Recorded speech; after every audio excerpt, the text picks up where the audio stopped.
What's up, you guys? Welcome back to another episode of the Wiley Show. We got a new intro that's going to be coming with the sound and all that. So that'll be the last intro y'all will see. But we have a special guest backstage. We have a full show. We have none other, Jess Shupir backstage. Welcome to the show. Hello.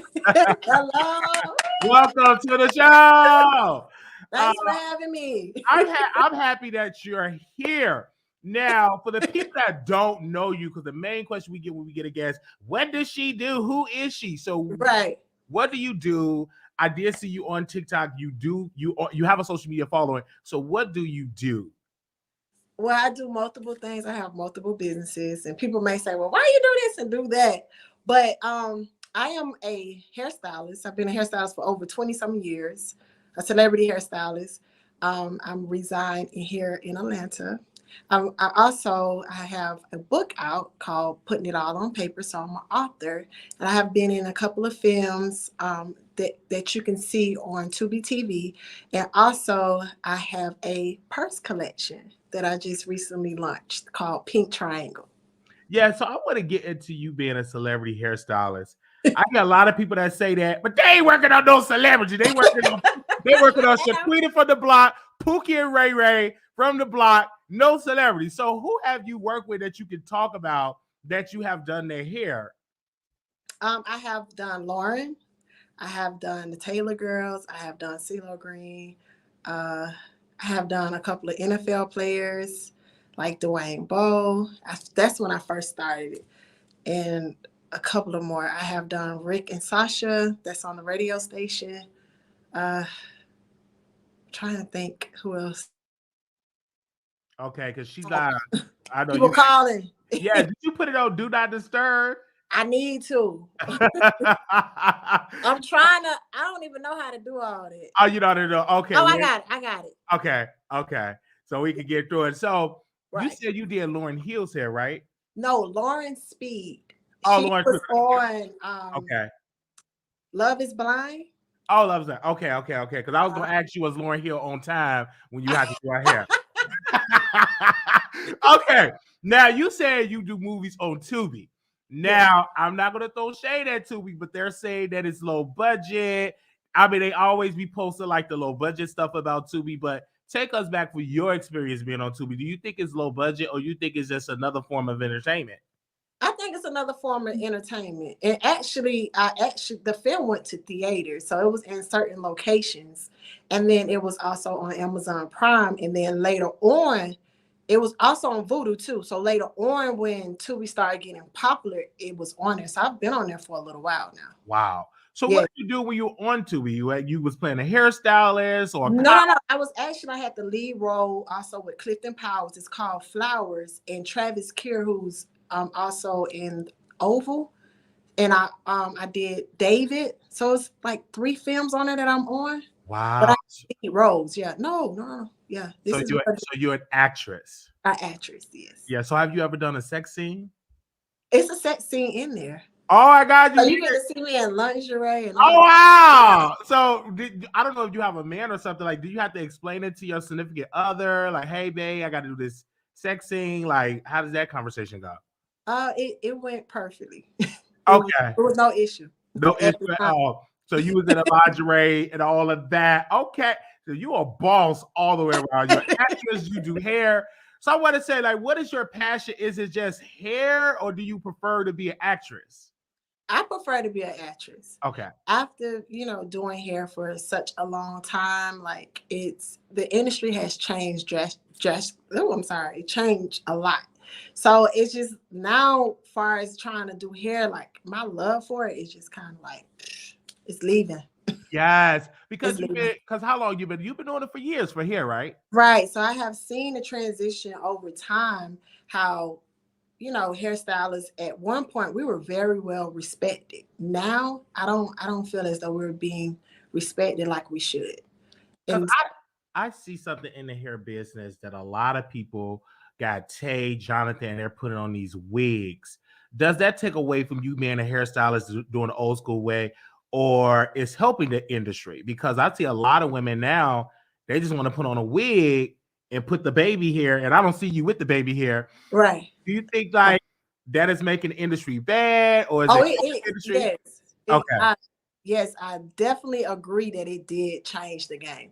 In a sense, it was good, but over time, they just kind of oversaturated the industry with wigs that is not even funny anymore. And the thing is, now a lot of the clients, they can put the wig on themselves. So it's kind of hurting the style as far as making money because clients are doing their own hair and they don't, they can just pay for the wig. They don't have to pay for the service. So I feel like it has changed a lot. Yeah, because I'm like, can we just retire the baby hair thing? Because everybody looked the same. Right. I seeing in there and it also has to be challenging with your clients don't want to pay your price too. They Right. try to be cheaper. Have you ever experienced that where you want to charge $300 and they say I only got 100? Have you ever experienced I that? have experienced that. I have experienced a client, she came and got her hair done and never paid. Wow. So I have been in every situation you could possibly think of, from being disrespected, from, not being tipped, just like little things that show that you're not appreciated in this hair industry. So how do you handle, because you are a beautiful woman in this business, in a male dominated business, how do you handle when a guy want to try to flirt with you and try to date you? How do you get away from those type of advances? Do you play into it, or they don't play with you at all? first, I have to see what type of guy I'm dealing with. Okay. If he's more aggressive, I kind of like, ease off, because you just cannot snatch your head out of like mouth. Okay. So you definitely have to know who you're dealing with before you kind of reject them, because some people can't handle rejection. And being that I can go out every day, and I'm not saying I'm all of that. My hair could be sticking on top of my head. A guy's going to approach me and, try to ask for my number.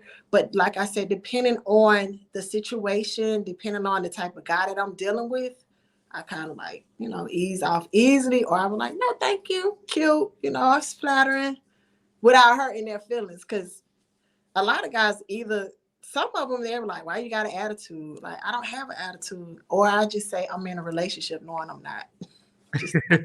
So if you had the opportunity to work with Drake and okay, I want to make sure, if you had the opportunity to work with Drake and Drake tried to ask you, out for dinner and ask for your number, would you give Drake a chance? Drake the rapper? Drake the rapper. Why you chose Drake out of all people? I ain't gonna lie, because he's for the streets. Drake, the good thing about Drake has he looks nice now. The old Drake, I would have like, no, thank you. But I like the beard. He has gained a little bit of weight. And yes. Yeah, he got a little sweat. He look fine now. Yeah. Okay. Because I don't know your type. I don't know if you like the baby. I don't know if you like Soulja Boy. I don't know like your type. So that's why I say, let me just name Drake. I love Trey Songz. Oh, Trey Songz. Oh my God. And I actually met him like years ago, like 6 years ago. I kept telling my clients, I'm gonna meet Trey Songz. I'm gonna meet Trey. And I end up meeting him. One of my girlfriends called me and was like, hey, Trey Songz, because he had a private dinner here in Atlanta. And I swear I got ready in less than 20 minutes and was there in 20 minutes. So he didn't try to like take advantage of you? No, he didn't try. He looked at me because he was leaving. So he had like an interview with the radio station, and the girls, they were able to have breakfast at that time. I was, invited. I didn't have the breakfast part with him. But towards the end, when he was leaving, he was kind of like greeting his fans. And when he came to me, he looked at me. He pushed me back, like he took a double look. He pulled me back in and kissed me on my cheek. And I was just like, oh, Trey Songz. Because you hear the rumors about Trey Songz that he is a rapist. Do you believe those allegations to be true? I don't know. I wasn't there. I would hope not. Because, but as an artist, I just love his music. Like the personal life, I don't know. I'm not there. And I just definitely hope that's not that's not him. Yeah, because this music, like Neighbors on My Name, other songs is out there. He's an incredible art. I think he need to get back into making music. Right. In my opinion. I want to take us back when you on the social media piece, because you do hair, you're an actress. Right.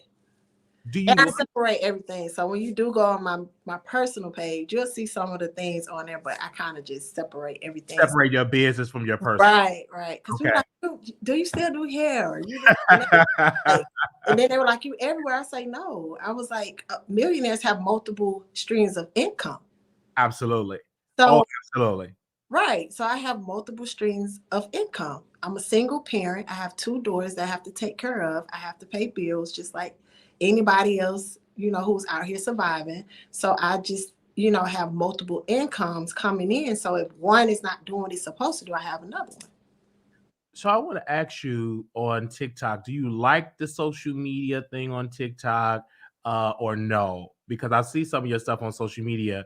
Are you very active on TikTok where you post like weekly, or is it every once in a while? No, with TikTok, I just actually started. Instagram, I'm more active. You're more active on Instagram. Yeah, I have 70,000 followers.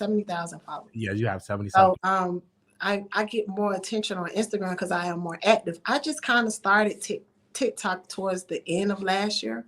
Okay. So I'm getting the feel of it. Like I have spoke to other TikTokers who have, a big following. They was like, you gotta have themes. So I'm just kind of learning TikTok.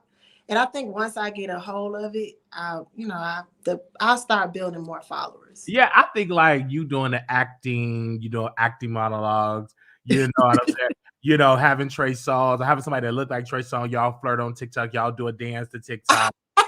you get some lingerie dance to TikTok. I mean, that's how you get noticed and get followers over there on TikTok. I think it would be interesting. I want to ask you in this, this business, do you feel like, because I see that Monique finally got her career back, but do you feel like Black actresses still get underpaid? Because when I look at the statistics, I was looking at Angela Bassett. They said she's the highest paid Black woman on television, but just not the high. But when you look at her women counterparts in the same industry, they get paid twice as much she's getting paid. So is that still a thing in Hollywood? Actresses not getting paid fairly? I think we don't get the credit that we deserve. I definitely, and you hear a lot of them that they finally get the recognition at the age of 50, 60, and they have been in the game for years. So I think it's more harder for us, but I do think we are definitely making statements. We're definitely making our presence known. So as far as the treatment, I think we're still going through that, but it's totally different now than it was back then. Yes. And so for the people that are joining us, we have an amazing, you are a hairstylist, okay, actress, and a social media influencer. Yes. Everything. I could see you playing in a Tyler Perry movie. Yes, I can see that too. I can see that. And it's going to happen for you. It's definitely going to happen for you. I love the fact that, and when we communicated, when I asked you to come on the show, you're very detailed with questions of who are you, what your show is about. Very, very detailed. I love that about you because and that's, you're not just thirsty for clout. You want to make sure who are you, what you're about, I want to make purpose. It's the platform that I'm on. Absolutely. And I love that about you. You was like very detailed and very professional and on time. That's me in general. Like, I guess that comes from being, a businesswoman. Like, you want to know what is what, and you just want to know everything about it. And that was my approach to you. I want to know who you are. You want to know who I was. Yes. And I love the fact you was on time. You said, because I forgot we on different. Where you based out? What city? And I'm in Atlanta. You in Atlanta, Georgia. You on the East Coast. So you said 7:30. I'm thinking it's about 7:30 my time. But thank God I'm just always ready. And you popped up. I was like, oh wow, she already here. I'm listening to my gospel music, trying to get all ready for my service on Sunday. Hey, you already here, ready to go. I'm ready. And you came here on time. So I love that about you in this business, because people don't forget how they may forget your name and all of that. Maya Angelou said, but you would never forget how they made you feel. So that made me feel good that you showed up to my platform on time. I want to also ask you in this business, can you see yourself dating another actor like Michael B. Jordan? Can you see yourself dating somebody in the same business as you? Yes, I Okay. think that is very, very healthy to be in a relationship where you both are going in the same direction. And I want to say Michael B. Jordan because my best friend loves Lena Brumman, loves Michael B. Jordan. But honestly, I don't see myself with any, celebrity. I don't know what God has, but Okay. I just want whoever God has for me and Absolutely. who I am, and most importantly, we have a friendship. So Absolutely. I yeah, love that. that's where my mindset in right now. I'm kind of just focusing on doing what I need to do for myself. Like I have worked extremely hard on my purse line, and worked extremely hard on my book because my book is all over in Walmart, Barnes and Nobles, Books Yeah, and so it's just like stuff like that. I just been kind of just focusing on who I need to be and what I need to, my whole purpose and whatever God has me to do, I need to be there to do it. I want in this you in Atlanta, Yes, we jumping over here. and the men there in Atlanta, they jump on a lot of men. So so it's kind of hard finding a heterosexual man in Atlanta. It's Right. kind of hard finding a real heterosexual man in the world, right? Right. They exist, but they is on decline. So would you be I open? don't believe in it. You don't believe in that? No, like women always say, I don't see any men. Are you going where men hang out? Okay. It's men. I hear it all the time. It may not be a man that the little muscular guy, whatever, but there are men out here. And if women really pay attention, you probably can help that man look like the man you want anyway. He may be a little chubby, but take his behind to the gym. You may want a beard. Tell him to grow his beard. Like it's just like little stuff. Women want a perfect guy, and you're not gonna find no perfect guy. Absolutely. But No. I want to know, would you be open to dating a bisexual man? Or you just want him to be heterosexual completely? Nah, I don't all them different spirits. I'm just saying no. Okay, I just want to Nothing make sure. personal against anybody preference, but as for Shapir, nah. Wait, so Shapir, for your personal preference, I remember a female were talking to me and we were dating. She said, "You obese and you need to hit the gym." And everyone did out there at the gym. I'm glad she was honest. And I Right. feel bad because I was obese. And I looked at it and my doctor confirmed it and she didn't lie. You are obese. And I'm like, okay. So I'm daily walking and eating, not fried, anything like that. So you're right about that because women, even in the Holy Scripture, it said, life and death is in the power of the tongue. Yeah, right. You know what I'm saying? You're wrong. It's death. Death and life. I'm got- sorry. Death Right, and right. life is in the power is in the power of the tongue. Yes. Right. So I love a woman that is honest. Right. If you don't find me attractive, you think I'm obese, but that goes both ways. If you obese and all of that, I should be able to be honest and tell you. And that's how it could be better so you can find that right person. And I agree with what you said.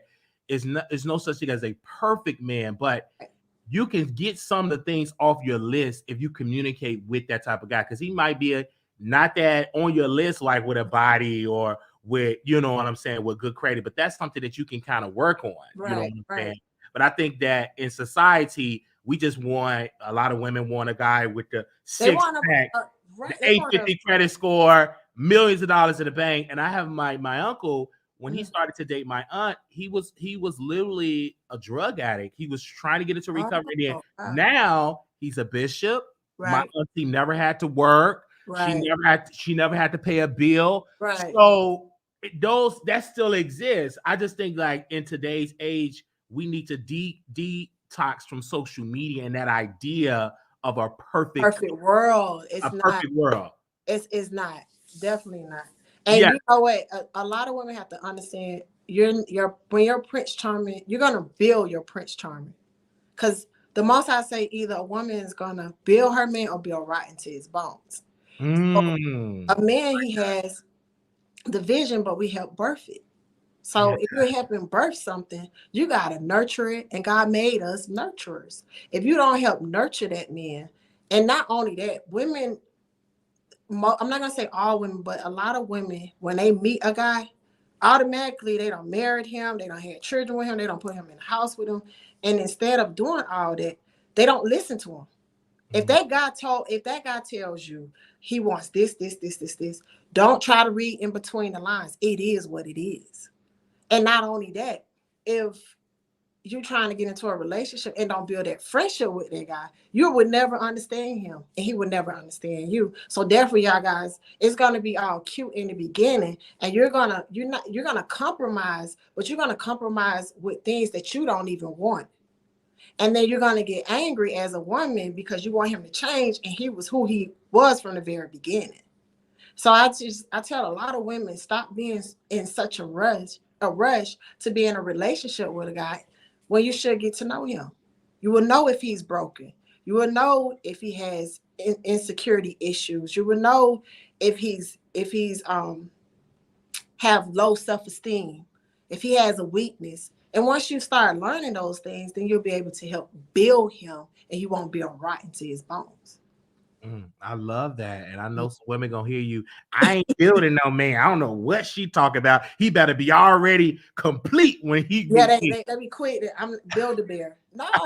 I mean, because women, they always ask, like, I get a lot of clients, and I have helped a lot of women with their relationships. They would have a situation. I say, nah, calm down. First of all, stop fussing. Hear him. When you're soft, listen, men want 3 things, and you can tell me if I'm wrong: money, food, and sex. Absolutely. That's true. Right? Money, food, and sex. All this extra stuff, they don't even care if you got makeup on, your hair done, Money, you got food, and sex. they don't care about that. That's right. You're right about that. At all. And not only that, they also care about peace. If you're not bringing him peace, a man is going to go where his heart is, not where his dick is landing. Oh. If his heart is with another woman, eventually he's going to leave you and go where his heart is and go where his peace is at. Tell me if I'm wrong. You're not lying. I love a peaceful. I don't love toxic. You cuss me out, draining me. Like, no, I got to cut you off immediately. So, right. And they out there in the chat, they're calling you Kevinisha Samuels. I mean, I like you doing all this cussing, and men don't want to hear. It goes over their head. They don't hear all that. Mm-hmm. But when you were like, baby, what's wrong? Mm-hmm. And you rub on them. Because you need to be you're feminine. You need to show your feminine side and not trying to be all tough and masculine. Let him be the man and you be the woman. Because for me, I cannot stand a masculine woman. And let me explain, like that boss, I'll make the money, like that aggressiveness, because right. I can't compete when you're trying to do my job. Right. God ordained me to be. He ordained right. me to be the head. He ordained me to lead. He ordained me to be the masculine one. Right. If you come with the masculine energy, we just ain't gonna match. Because I just got, you know what I'm saying? So a lot of women, I think it comes from just years of being single, of being with no good men, and they get into school, they run these Fortune 500 companies, run their own businesses. Right. They bring that energy from the workplace to the bedroom, and that ain't gonna work with your man. No. It's just not gonna work unless he's just a weak man, don't care, just living up on you for your money. But a man that's a man and they got a standards, it ain't gonna work. It's just not gonna work at all. I feel like it's a time and a place for that. If you and your man, and I'm speaking for my women, if you and your man got an issue going on, don't check him in front of whoever. Y'all do that in a private setting, and then you talk. You don't say, I need to talk to you. Say, I need to chat. We need to chat. We need to sit down. We need to talk. And then you got to make sure when you do it, it's at the right time. Facts. You can't talk to him if he's already frustrated about something, because he's not going to hear what you say. Men are visual. Absolutely. So if that situation happens, you probably have to wait till he decompress, he calms down, feed him, get him nice and full, and then say, babe, I need to talk to you. And you be gentle with it. And don't be pointing all the time, because you got 3 fingers pointing back at you. Because it's a lot of shit women, excuse my friend, they have, and they don't see themselves, and they look at the man and they tell him about his stink funky garbage, but they don't ever talk about theirs. And when you do converse with each other, don't always make it about it's we. Yes. Mhm. And I love the fact because you're single by choice. Yes. You're beautiful. You Mhm. can be what you can have a man. I mean, come on. Mhm. What is stopping you from taking that step and to taking dating serious? Is it your career? Because I know you said you're working. So is it your career or Well, I do having date. fun? I do date. I Okay. don't. I do believe a woman should keep a man around her. It Okay. keeps you updated because some women are so single and they're just always by themselves that then when they finally get into the dating scene, they catch anxiety. They don't really know how to converse. Like they feel awkward. They do too much or they don't do enough. Like I think if you just constantly keep a man, you don't have to actually go on a date, but kind of converse from time to time. Keep them around. Oh You yes. don't feel so awkward when you finally get into a relationship or start really wanting to be serious with somebody. Okay, I want to ask you in the next 10 years, what do you want to do in your career? What do you want to be in your career in the next 10 years from now? Successful. I want what I'm starting now. I want it to grow. I want it if it if God has me to do something else, whatever I'm doing, I want to say, you know what, I did my best. I didn't stop it. It's not unfinished. Everything that I've touched, I want to finish it, complete it. I definitely want to be in a healthy marriage, have grandchildren, hopefully. But overall, just being, really happy in And would you be open to having more children or you're done for that? I would have one more One more. with my husband. With your I'm husband. not doing a baby mama. I've done that. I surpassed that. I am good. But Okay. to really have a healthy marriage and make a baby out of love. Out of love. Just out of love. Out of Like, love. Out of love. yeah. Wow. Let's make love. Yes. Like the very, very, very first time. Yeah, that's what I want. So, Listen, you cannot have sex and not have fun. yes, I don't care what nobody absolutely. say. Start letting people better take it a little slow, baby. I tell it, you Take it a teaching little slow, stupid. slow. You is a prophetess. You is teaching. Right. Sure. You I want to enjoy when I have relations. yes, you want to enjoy. You want to have fun. You know what I'm I saying? want him to say that was the best. They're the best ever. Yes, I you're preaching and you're helping someone that is single and they have issues and problems trying to find a man. And it's good that you are talking to women and Right. you act and you letting them know what a man look for. And as a man, I agree with you because you're speaking facts. Yeah. We're almost at okay. My last question Okay. is who or what movie or director that you have not worked with that you would like to work with? I am a big Marvel fan. Okay, Marvel. I'm a big Bad Boys fan. What's his name? Mike. Oh, what's that guy name? He directed Bad Boys and Transformers. Like I like action movies like that. I would love to be in a movie like that and for Angela Bassett to play my mother. Oh wow! I would love cause I'm athletic, so I play basketball, and I still can play. And so Wow. and I work out and stuff like that. So I would love to be mainstream. Don't get me wrong, I love Tyler Perry. He is doing his thing. I'm super proud of him. And you're talking about Michael Bay. I think Michael Bay. Yes. I thought it was Michael. Yeah. Mike. Yes. I love his directness. Oh my God. I love him. I am a huge, huge, huge, huge fan. I love the camera, how he just rotates everything, how he catches shots, because they're so impactful. And I'm like, and to this day, I watch them. And it's like I watched that movie for the very first time. Oh yes, I want to say thank you. I shared on your social media, and when you do get there, because it's going to happen for you because you have the passion.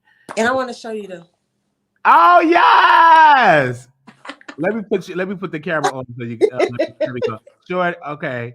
Yes. Yes. Now, what is that? That's your Pink product, Triangle your collection. purse. Yeah. Yes. And then I brought my book. Your book. Okay, put And it to it's the camera. hardcover. Put it to the camera so they can see it. Can you put your book to the camera? Hold on one second. I want to make sure that she have her book. Yes, I know all my friends are calling because we have to go see the Oh book. yeah, go because you have an event to go to. Yes, You my got film friends. party's up in Atlanta, so I'm super. Yes. Yes. I'm glad you always, and I'm so glad that we were able to do. So thank you for taking time out of your day, your Yes. busy schedule to do the Wiley Show. And when you do get on Bad Boys or Marvel film, Right. that's for your mom. Come on back to the Wiley Show. You know I will. And I just want to tell everybody, thank you for even watching. I send blessings. I send good energy. And my women, you guys, you can do it. I'm telling you. And if you're single, somebody gonna come. Just believe and definitely put God first.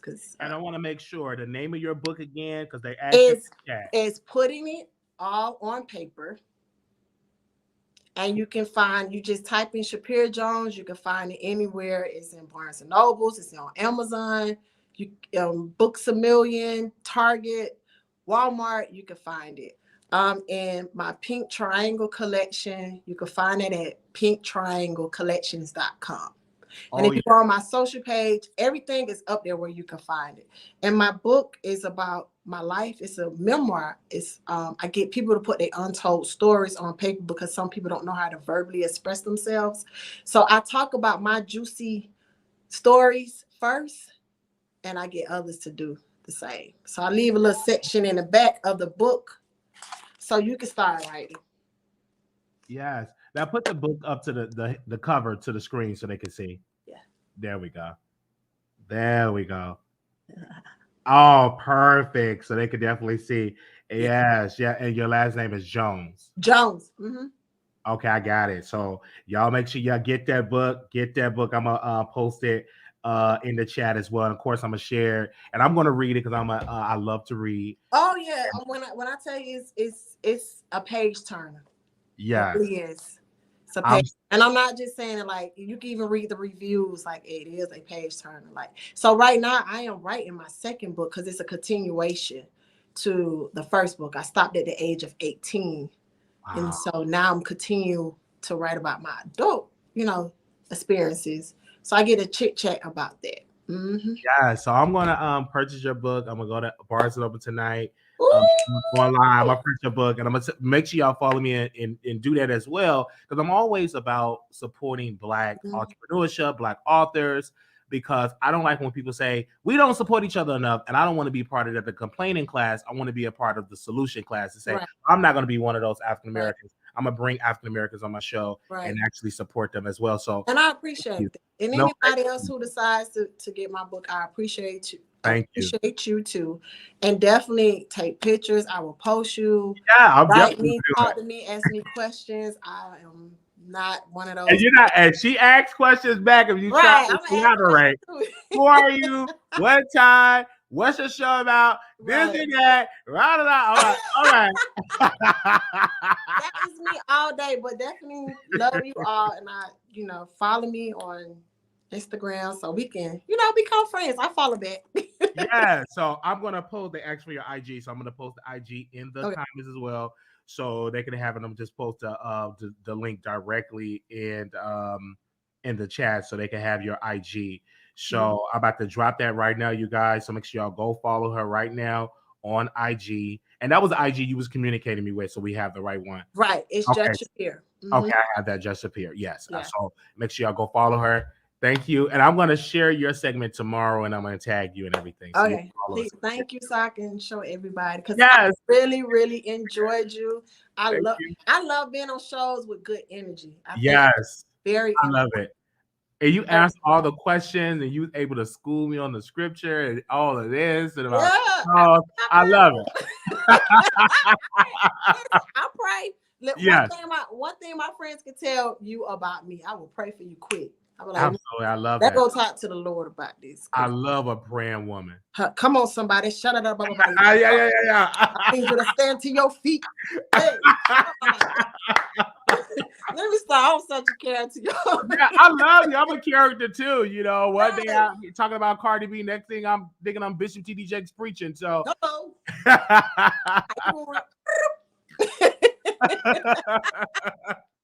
Look, they call me. What's her name? Juanita Bynum. Oh, Juanita Bynum. Okay, because you do got that evangelist in you. Yeah. Oh, listen. When I minister, I have ministered a couple of times at a women's conference. Wow. And baby, they be standing. I'm telling you, when that anointing hit me, I'll be a whole nother one. Oh, I know how they hit you. I'm like, right. I feel like you was really preaching. I'm like, let's raise our offering.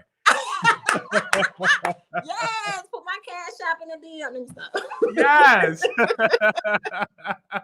Yes, but thank you for having me. Thank you so very much, Queen. Thank you, Shapira, and I wish you well and all your. And you too. I wish. Thank you. The same. Like I send blessings your way. I ask that I open up those heavenly windows for you, open up doors that no man can close and close doors that no man can open. I ask that this what they're watching right now will touch people hard, that they will be intrigued, that they will want to know more about your show. And I just, for the people that's coming after me, I ask that it continue to open up doors so this whole show manifests into something great. Well, I want to just say thank you, Lord, for having me on here. Love you. Thank you, sister. Bye-bye. Oh wow, that was so wonderful having her on the show. She was I was following her on IG, and she was beautiful.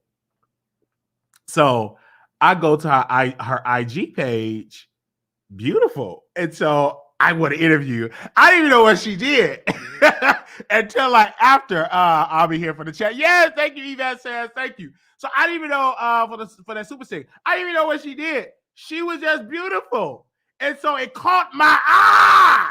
And so I reached out to her and said, "I want to interview you." I didn't even know what she did, but the beauty, it just enticed me, and I hit that DM. Just go down in the DM. And so I said, I want you on my show. I didn't even know what she did. And so after I Googled her and I researched her and I said, oh my God, she actually is an author. She's a hairstylist, celebrity hairstylist, all these things. I'm like, you have to come on the show, right? And look at the conversation that we had. True beauty. All right, I love that. And she's athletic. She was teaching in Grana, so we definitely will bring her back. And I'm definitely going to get her book. And I'm going to read her book and bring her back on the show. So let's follow gears. I did get a follow back. Okay. I did. Okay. All right. Thank you. Okay. All right. Oh, I didn't follow you. My love. Hit me back and I'll follow you, Nick. Hit me back right now and I'm going to follow you back on Instagram, okay? I don't mind. Hit me back because you did meet me in person. So hit me back and I'll follow you back. Don't charge it to my don't charge it to my heart. Charge it to my mind because I have a lot of things that be going on. So you have to keep responding. I will follow you back, okay? Now we have a full show to do. And we started the show early because Shapir actually had an event to go to. So I didn't know that she was going to come on the show early. I'm thinking that we was going to do the show at 7:30 my time. And I didn't ask her what city she was. So that was me. But I was already ready. I washed my face, brushed my teeth, put on my Malcolm X, hoodie. And I was ready. I was listening to Open the Floodgates of Heaven. Let it rain. Let it rain. I was listening to that. Open the floodgates of heaven. Let it rain. Let it rain. So I was listening to that. And so she just caught me because I was preparing for the show, listening to gospel music, and she hit the link, and I had to go right back into the Wiley Show character. You know what I'm saying? So let's go ahead on to that. And you already know without time to say, let's open the floodgates. So that's an old one, but goodie. Okay, it got a Prince.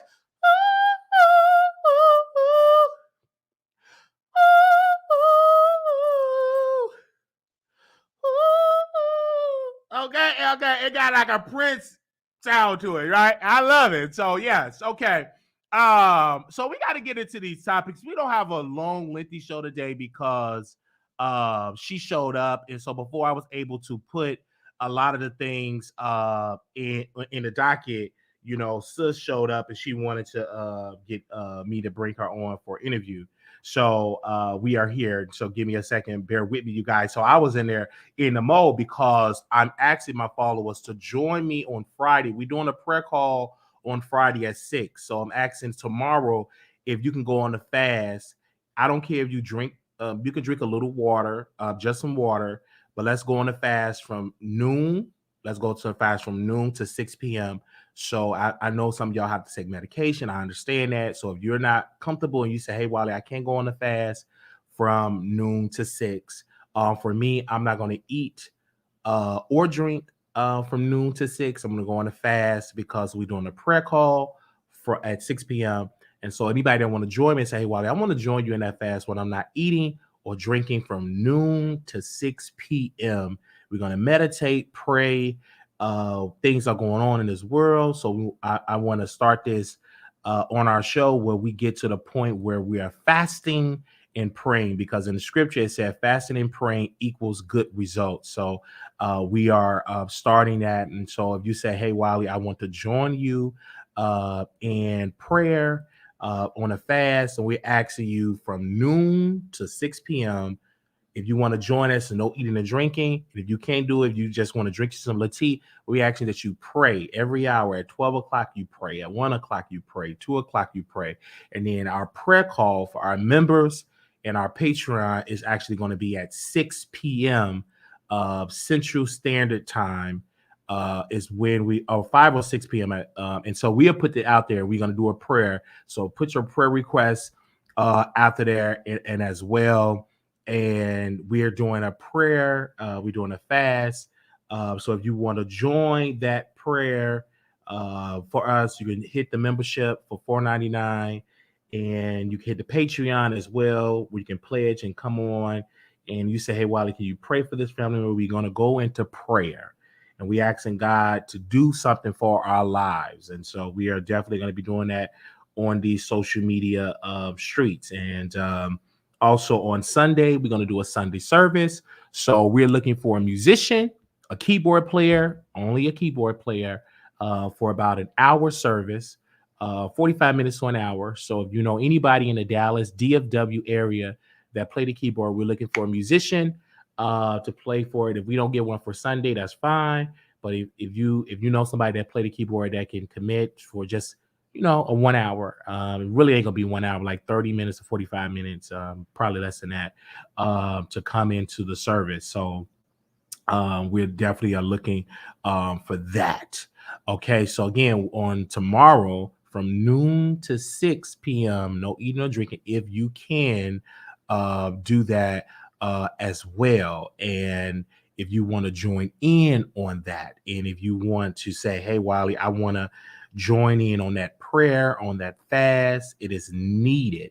And ever since we started this trend, God has been doing wonderful and awesome things in our lives. And I personally would like to thank the viewers, because God truly have been blessing us, and we're starting this trend. Not only a trend, this is our livelihood. And so I want to thank people for that. And if you don't understand that when you pray, God hear your prayers. And when people say, Wiley, God haven't heard me in a long time, so go on a fast and read your scripture and detox from people, and go on a walk and just talk to God and just have a conversation and say, Lord, I'm dealing with this. I need guidance in this situation, and watch God do marvelous things for you. And don't worry about the naysayers, and have a prayer life with God, and unplug for negativity. Like I started a gym membership.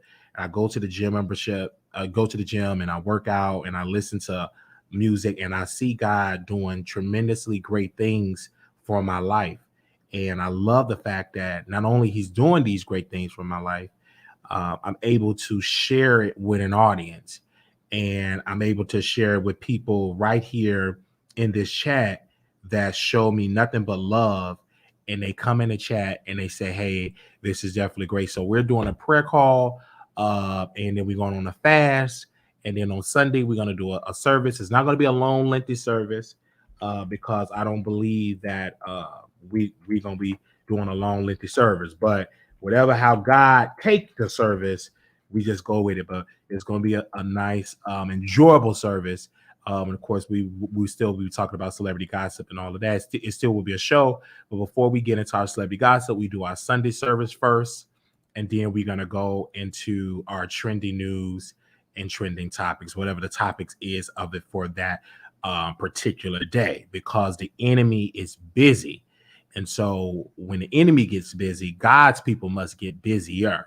If that's a word, we must get in and pray that God intervene on some situations, because things have been going on out here in these YouTube streets. And I said, this is a nice fast, and prayer will help us in this situation. And you want to join us in prayer and all of that. And I want to see that and say, Wiley, I'm going to get into this prayer, this fast, and do this, because anytime someone come in and they said they have been violated, and we don't really know who did what and all of that, that's where prayer come in and watch God move. And so that's why we're in that type of situation. So again, on Friday from noon to 6, no eating or drinking. If you can join and say, I want to join that fast with you.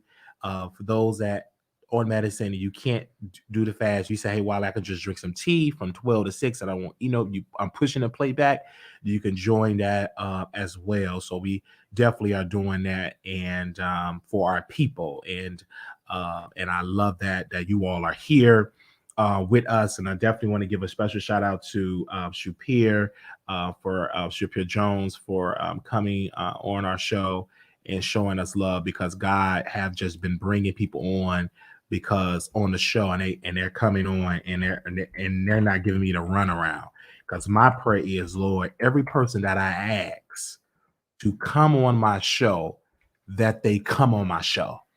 That is no type of the runaround. And if I hit them directly and say, hey, can you come on the Wiley Show? And they say, brother, what time? Yes, 7:30. I'm there at 7:30.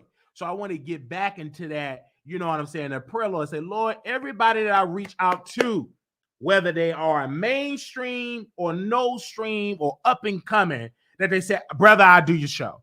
And so that is my prayer. And God have definitely have been answering my prayers and all of that. And I thank God for all of that, and for coming in and for sharing love and sharing support. And ever since, you've been seeing guests coming on our show and showing love. Like they have been literally coming on our show for these past couple of episodes, have been coming on our show. We had Auntie Hammy on our show yesterday, and I didn't think that, me and Auntie Hammy, it would have been an episode between us, because in the past, me and Auntie Hammy, we had our issues. But that sister said, she followed me on Twitter. She said, Wiley, yes, I will come on to your show. Okay? Yes. And she came on and she put on a show. And somebody actually tagged me on what she posted. Tagged me on what she said. And she reposted. I posted on TikTok. I said, wow, look is what God is doing for us. Okay. All right. Okay. Now, let's talk about Young Thug. Now, this the man was wearing dresses and all that type of stuff. And I'm a fan of Young Thug. I think Young Thug and Chris Brown made a song. And I think they made a record together. So it's an issue that's been going on with Young Thug. This case is so weird to me. I think it's like the RICO charges they're trying to charge him with. So this is the YSL trial. And I want to read this on the Atlanta Journal-Constitution. They have a headline, and someone reached out to me to talk about it. The headline reads, YSL trial. Marijuana hidden in shoes. Other smuggled items delayed jury selection. 3 incidents of contraband began brought into the courtroom has delayed the already lengthy jury selection process in the YSL trial against Atlanta rapper Young Thug and more than a dozen other defendants. On Tuesday, a defendant mother was arrested after allegedly bringing tobacco products to her son in a bag of clothes, according to her arrest warrant. On Wednesday, another defendant was taken to Grady Memorial Hospital following a separate incident of contraband began brought into the court for a third consecutive day of court proceeding. Last week, Fulton County Chief Judge, Reid Glanville, said an unidentified person brought clothing to one of the defendants with marijuana hidden in the shoes. At a security checkpoint, some particular individual attempted to bring clothes for one of your clients, Glanville told defense attorneys. There was contraband found. The Fulton County Sheriff Office, which handles courthouse security, said in a statement that the court services deputies and staff members intercepted the clothing before the defendant received it. And according to the sheriff's office, no arrests were made in the incident. Only defense attorneys are allowed to bring in clothing for the defendants to wear. Since jury selection started, defendants have been wearing suits and dress shirts to court. On Tuesday, Glanville put defense attorney again on notice after someone allegedly tried to smuggle contraband to one of the defendants inside clothing. Glanville declined to say which defendant was involved at the time, but confirmed an arrest has been made and an investigation was underway. According to the affidavit obtained by Channel 2 Action News, attorney Doug Winston, who represented Damote Kendrick, told deputies he received a bag containing clothes from his client's mother. Winston also told deputies he received a text message from the mom of Kendrick's child stating she had placed a sealed envelope inside of a bag. Kendrick is an Atlanta rapper who performed using a stage name is a Yacht Gotti, is charged with multiple counts, including murder. Winston handed the bag to the Fulton County deputies, who searched the bag and found a white envelope with tobacco wrapped paper and tobacco products. According to the warrant, Kendra's mother was arrested on the 8th floor of the courthouse, charged with 1 count of criminal attempt to commit a misdemeanor, and released Wednesday on a $1,500 bond. According to the affidavit, Kendra's mother told deputies she didn't know what was inside the bag and simply handed it to Winston. A warrant was also issued issued against the mother of Kendra's child for criminal intent attempt with intent to commit a specific crime. Wednesday proceedings were delayed until Glanville announced that there have been a third incident of contraband discovered. Golly. The reason for the delay that we have yet another incident of an alleged contraband being introduced to our space.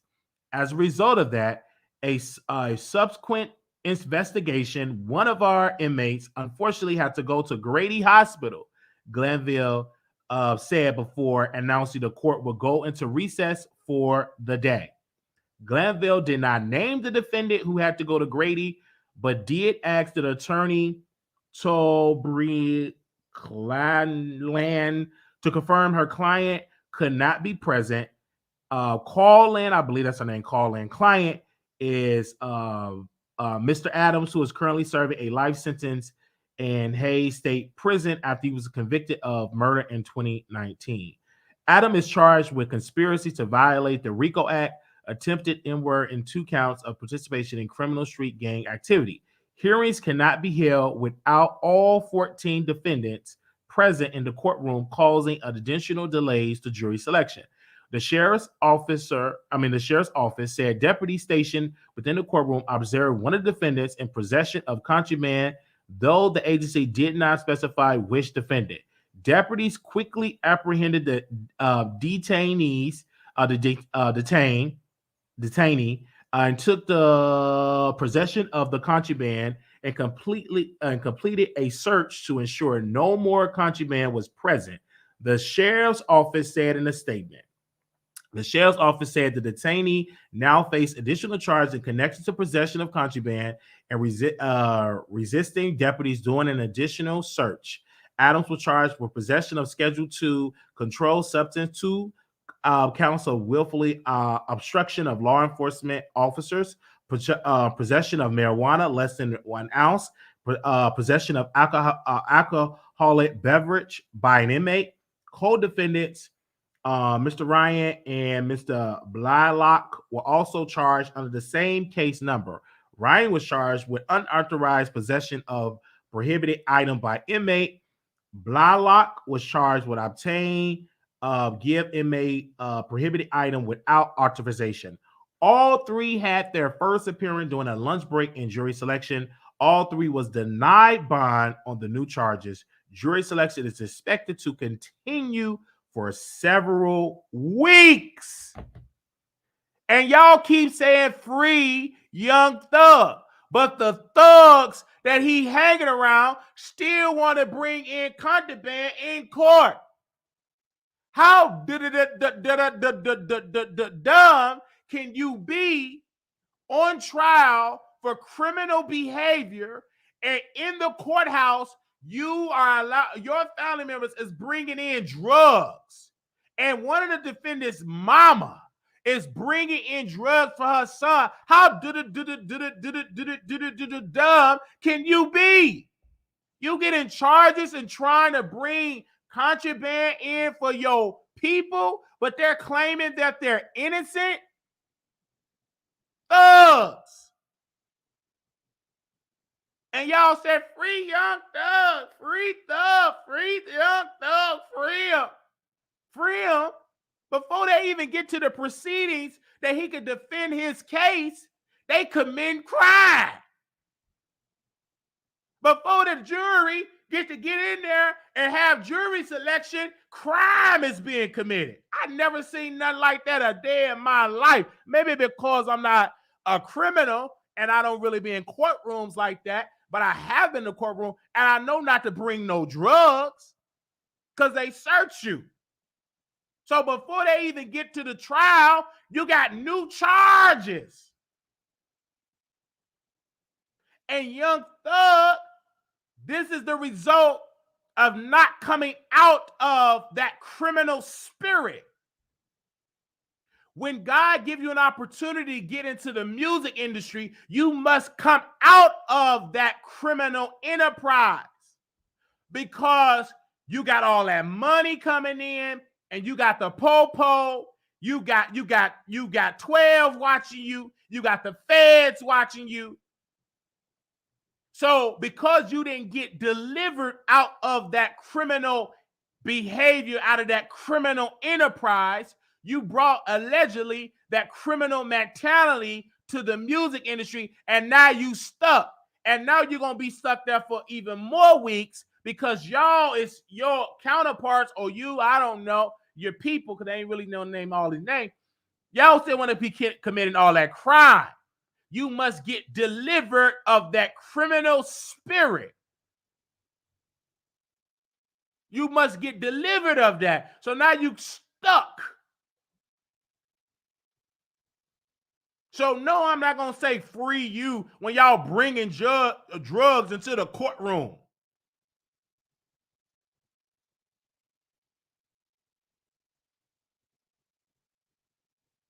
Come out of that criminal spirit.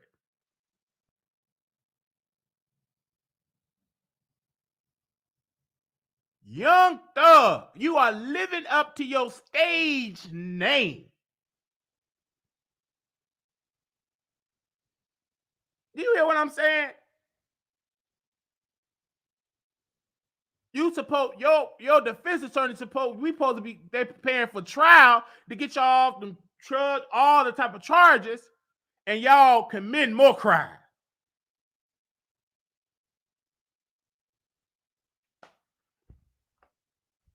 Get it together, young thug.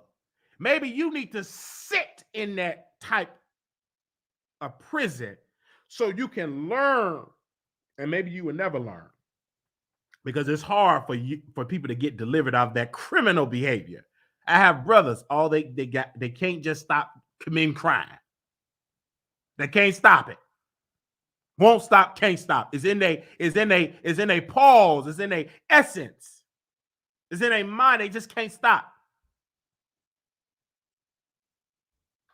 But young thug, I'm gonna keep listening to your music, but I don't know, player, you gonna get up out of this. I don't know. I don't know that at all. But we gonna see y'all later. I had to talk about that. Shout out to the producers. Y'all sent the story to me, and I had to read, and this is my first time reading the article, and I said, wow, wow, wow. Whew. Another criminal, Mr. Baldwin, Alec Baldwin. He been charged with manslaughter. And we had a debate on 2 men and a lady. And I kept saying he committed a crime. And so the host, Larry Reid, employee, and I think we had Katie talk, but Larry Reid, employee, was saying he ain't commit no crime. I said he committed a crime.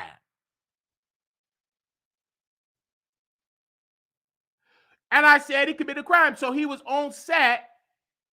It was a movie called Rush or something like that. It's like an old Western movie.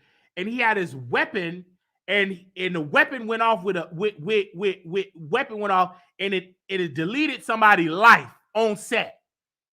So of course he need to be charged and arrested. He committed a crime. I don't care if he committed no accident. If my mama is gone off your accident, that is negligence, criminal type of behavior. You got to be locked up. You can't say, well, I made a mistake. I made it, and my mama gone. Well, your mistake, you need to be locked up. Not only locked up, but civilly, millions of dollars. And then also you need to be in prison for about 65 years because a life was lost. Now, if she would have just got injured and was still able to go back to work, you're not going to understand. Give them 10 years. But since she is gone, she's deceased, he needs to sit in prison for 65 years. And after 65 years sentence, then he could be up for parole.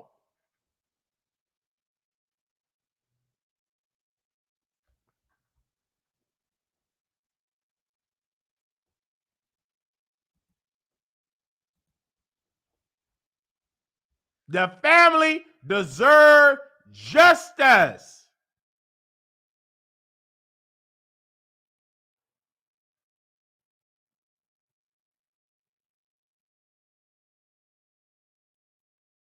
That's what he deserves, justice.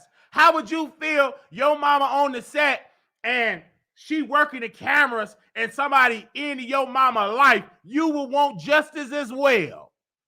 Put yourself in that family's shoes, that they love one, their mother, their sister, their cousin, their aunt, their all that god sister on a movie set. You expected them to come home, but they gone because the lead actor discharged a weapon and they gone. Discharged the weapon and they gone. You will want some justice.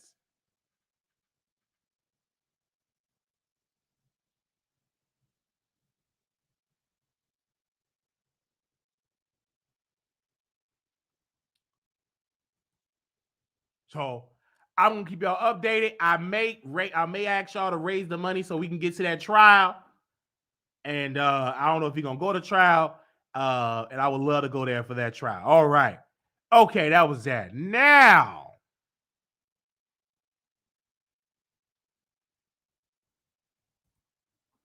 Jason Lee and Cardi B, you guys, this case have been not case, but situation. Jason interviewed Cardi, and Cardi B had went on Jason Lee's show on Revolt, and millions of people tuned in to watch the show. And so Jason Lee, former mentee, Mr. Wiggins, criticized Jason Lee. Now, mind you, Mr. Wiggins said to me when he was in Paris, France, don't talk about Jason Lee's show. I ain't giving Jason Lee no clout. I would never talk about Jason Lee again. And then he talked about Jason. So I'm in the chat. I'm showing love in the chat. My people in the chat, hashtagging the Wiley Show. We all in that chat. We all up in there. He go up in the chat saying, I'm only here to support Cardi. So I had no choice but to go on his live because Jason responded to him. So I had to go and see what did Armand say. And he said that Jason, the interview was boring. Jason only talk about himself. Cardi B need to interview with somebody else. Jason, when he interview his friends, he don't know how to interview, etc. You know, etc., etc., etc. Like he asked tough questions. But anyway, he was just really going in. So Jason responded, and we posted it on our IG. And I posted on the IG, and I want to make sure I read it because he posted on the IG. I'm sorry, he posted on his Twitter, and of course, we everywhere, whether we remove or not, my people are going to send it to me. So Jason Lee said, P.S. I only take criticism from people who can land a Cardi B interview, LOL. And this is where Mr. Wiggins make himself look like a hypocrite and look very foolish. Because Mr. Wiggins, he take these stands and say, hey, I'm not going to talk about Jason Lee. I'm not going to talk about it. He told me private, not going to talk about it. Told his followers on his radio show, not going to talk about it. And then he talked about it. So you can't say that Jason is boring all of this. You say you weren't going to talk about him, but you're talking about him. But you mad because you didn't get the interview. And I tried to tell y'all that Mr. Wiggins is upset that he did not get the interview with Cardi B. Y'all, B&B Squad, said, Wiley, you jealous? I said, not jealous. I'm stating facts. He is a Gemini, and he's in his feelings that Cardi B went to Jason and not him. Soon when that interview came out, he posted on his Twitter a sleepy emoji when the promo video came out, the trailer.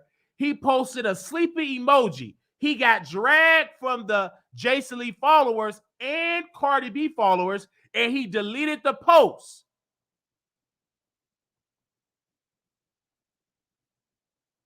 And so when the interview dropped, he saw all of that traction that the Wiley Show was getting, and he wanted to jump in on the good time.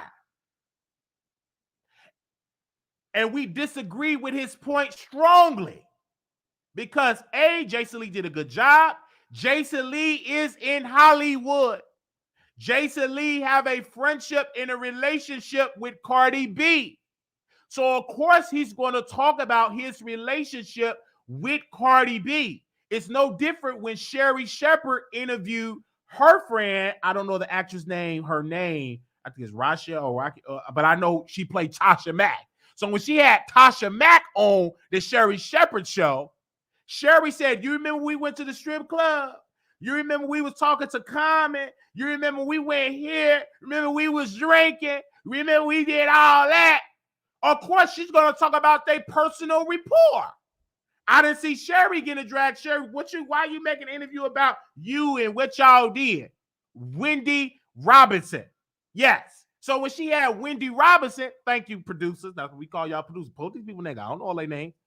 So when she had Miss Wendy Robinson, Sherry started to talk about her personal relationship with Wendy Robinson. So she talked about it.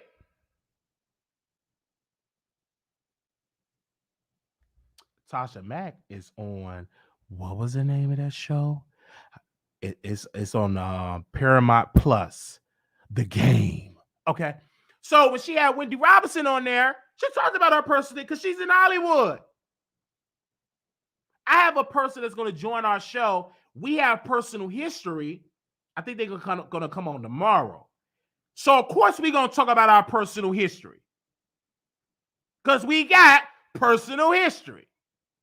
So what Armand is saying, he's trying to criticize Jason is because he's butthurt that Jason didn't tell him about them lights, that Jason did not help finance his studio, that Jason did not help him finance extra cameras, that Jason did not put him on for producers, that Jason did not put him on to help him get an interview with Cardi, that Jason did not put him on to help him get interviews with all these celebrities, that Jason did not help him with a Fox Soul deal, that Jason did not help him with a radio show deal, that Jason did not help him to get a Hollywood movie, that Jason did not help him to get a television show on a network. So he's butthurt.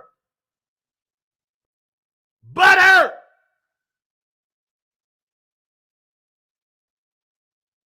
And I told my people that he was butthurt, and over 28,000 people tuned into that live because it was truth.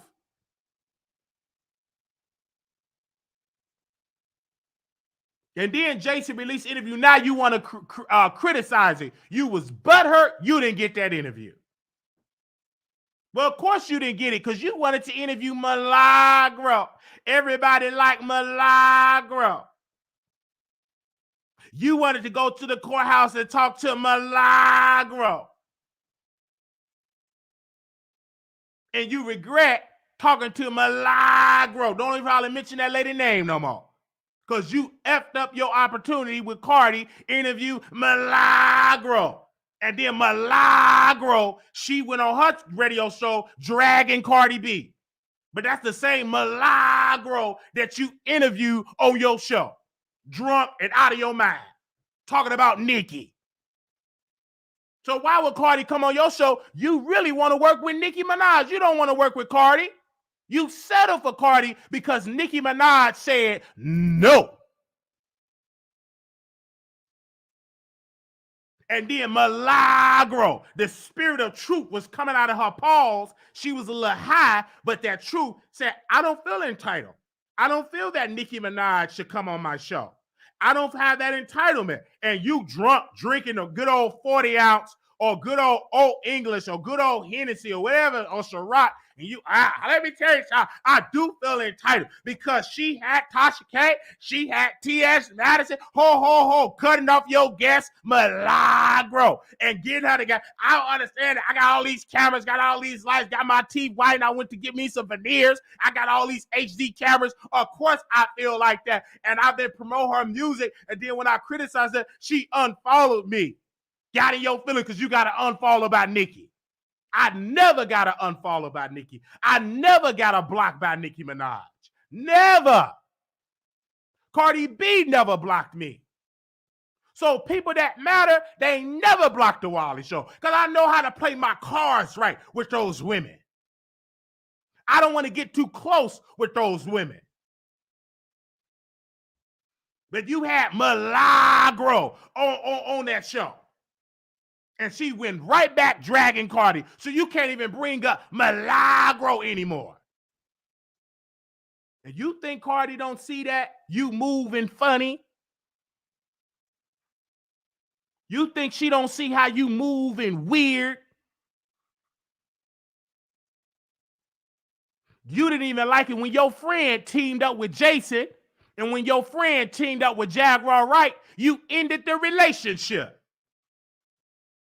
And now he got to fend for himself and get clicks and views off of Jaguar.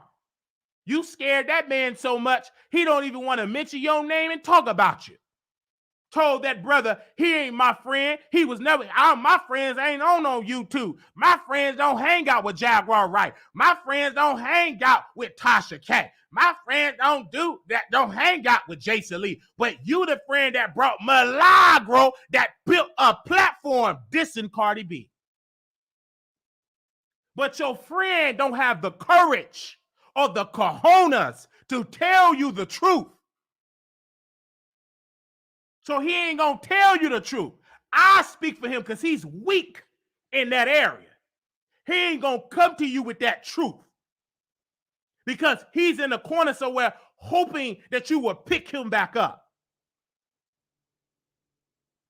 But I speak that truth because I don't have no attachments to you.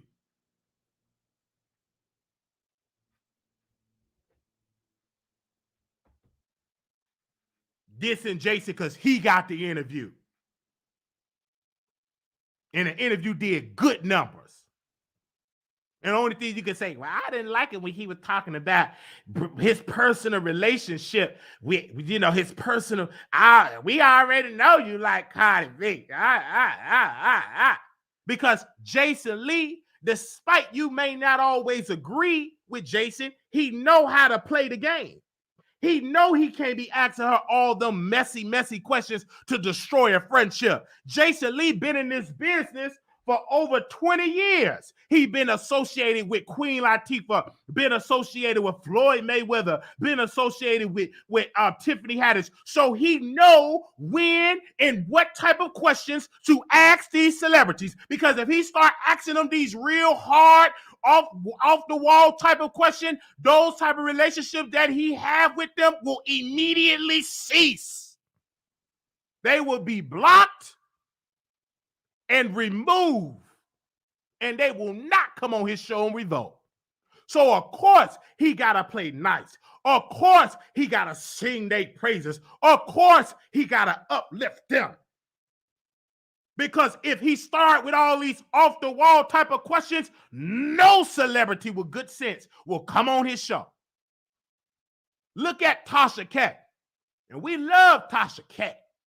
But Tasha K, when she dragged Cardi B and said Cardi B got bumps and dragged Cardi B grandfather and dragged Cardi B Schemo, her best friend, called Cardi B a P word, called Cardi B a gang member. She embarrassed Cardi B. Cardi B sued her. And now when Tasha K try to get interviews with A-list celebrities, they don't go. She got to interview the driver. She got to interview the baby mama. She got to interview the mama. She got to interview the superstar grandmother. She got to interview the friend of the friend hairstylist. But she don't get the blue face. She don't get Young Thug. She don't get Nicki Minaj. She don't get the A-list celebrities because in their mind, they remember what you did to Cardi B.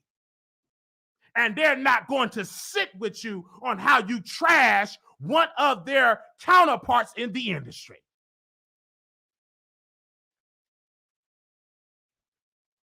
So she would have to get other people surrounding celebrities.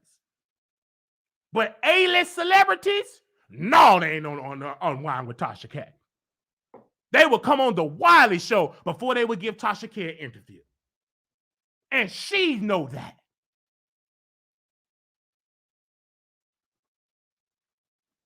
Her name, her brand has been tarnished in the celebrity gossip industry, in the celebrity entertainment industry. Her name is on a list with the publicists to do not go on her show. Her name is so tarnished that a lot of celebrities won't even go on a black YouTube channel because they are reminded of the wicked and demonic behavior of Unwind with Tasha K. So a lot of these A-list celebrities, they will go to Sherry, they will deal with Jason, but they're not going to deal with Tasha K. And what messed Armand Wiggins up, when he burned that man's book and he exposed the text messages of Jason. He exposed privacy of brother Jason. He burned Brother Jason's book. And so you don't think that Jason ain't going behind the scenes and say, you see him, he can't be trusted. You think he not having conversations with Cardi B about your wicked and demonic and foolish behavior?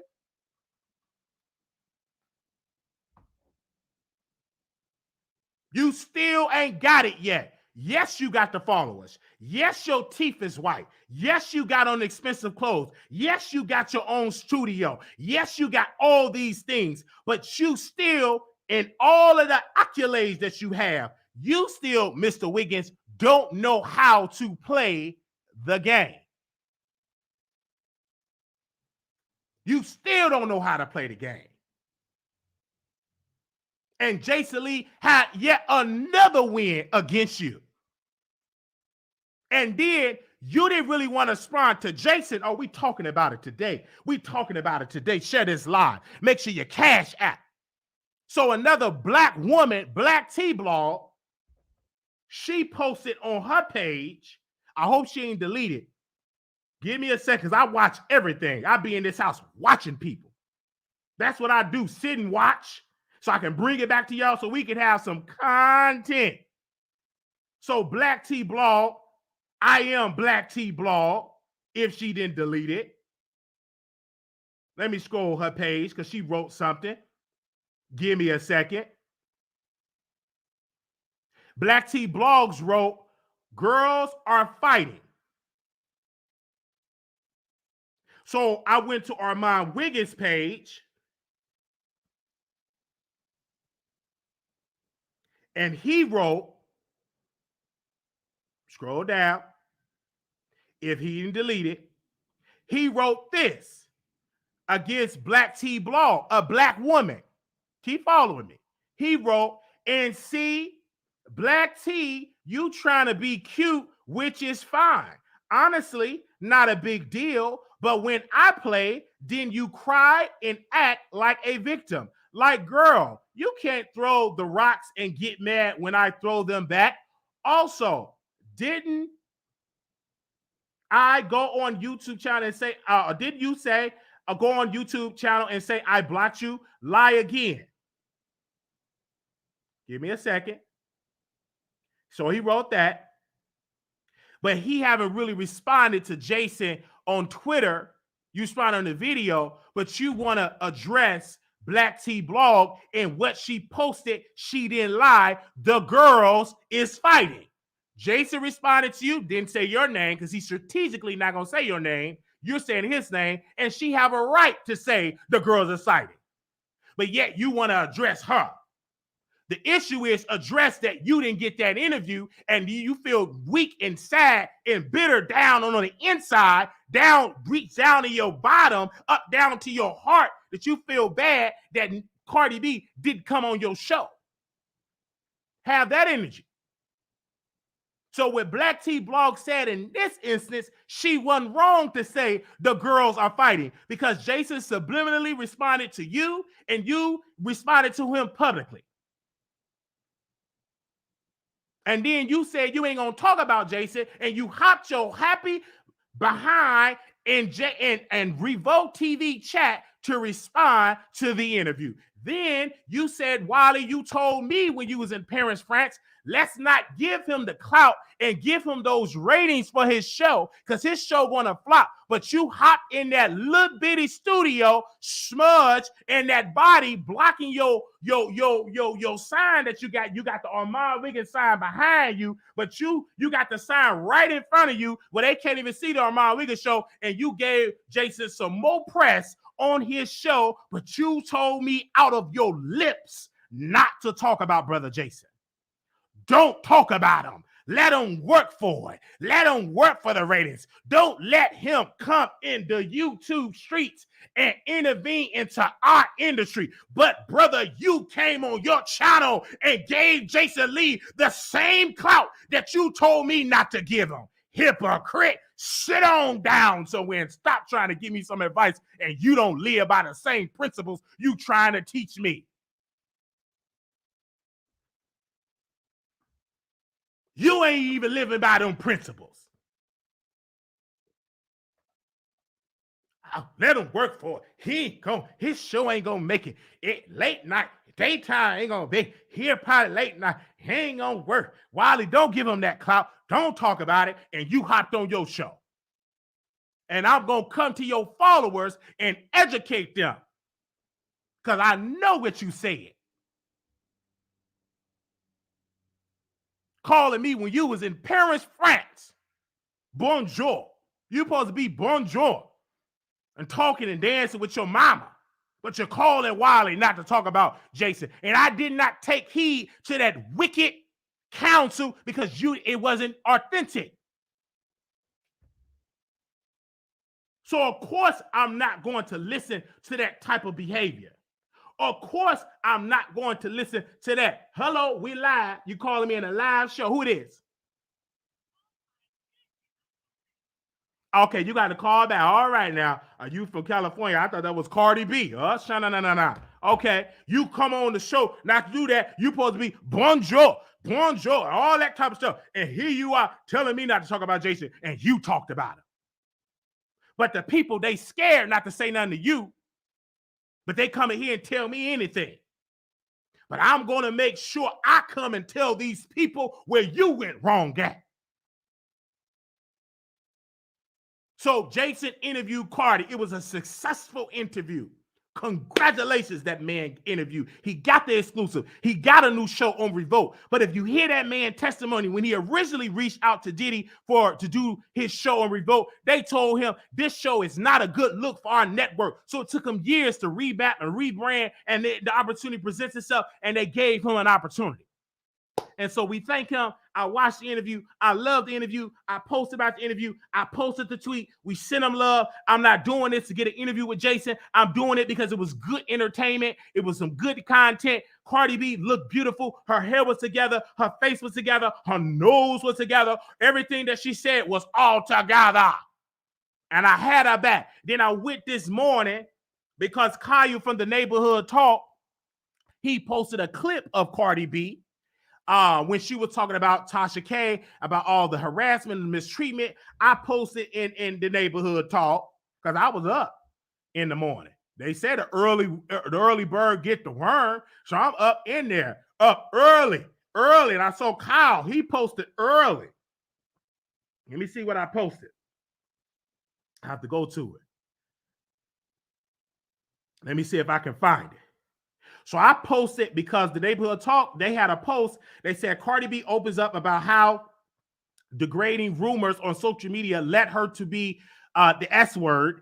I just wasn't a celebrity. I was somebody that really wanted to be D word. Okay. And so I posted under that post, I said this quote: Cardi B went through a lot with blogger Tasha K. I'm glad she won her lawsuit because Tasha K did too much dragging Cardi B and her family. And I got dragged under them comments. Didn't mind it, didn't respond to it. I said what I said, and I stand on it, and I'm going to move on about that, okay? So thank you again, brother Jason. Congratulations. You did a good job. Keep up the good work. Though we don't see eye to eye, though you said it's going to take me 25 years to get to the same level as you, I don't believe that prophecy. That's going to be a false prophecy because we're going to prove that all the way wrong. But I admire the fact that you talked about the show. Congratulations. Shout out to Diddy. Shout out to all the producing partners. Shout out to all the producing partners of that show. Y'all did a great job. I will be committing to talking about that show every single week, every single time they go live. I'm definitely going to be talking about it. I don't care if he blocked me. I'm still going to talk about the show because I don't care about a block. If it's some good content, baby, I'm going to talk about it. Thank you so very much. I don't care if he blocked me and removed me. I'm still going to talk about the show because a block it's my life. A block, just because you block me, you still doing a public show in a public atmosphere, and I still am part of a commentator. I'm still going to talk about the show. I don't care that he blocked me all night long. I'm still going to come back and talk about that show with a smile on my face, because just because you block me, that don't mean I'm going to go away and not talk about a hot trending topic. I'm still going to talk about a hot trending topic, because though you got me blocked, I'm still gonna speak truth. And guess what, Brother Jason, you in the bushes right now and you're watching this show, because one thing about you, Brother Jason, and your staff, y'all watch everything that is being discussed about Brother Jason Lee. Because Jason Lee, when you went live on your show, the last show that you did, gagging with Jason Lee, on your last episode, you responded to Wiley. You brought Wiley name up. Thank you, DeRay. Thank you, sister, for the $5 super. Thank you for the super sticker. You talked about Wiley. I was gonna go on Wiley's show and reach out to Wiley, and we do this full rollout and not go on his show. Yeah, Wiley, you'll get. I know he's gonna get all off without it. I said it's good promo. Talk about it. I'm gonna go right back live and talk about you. So, Brother Jason, thank you.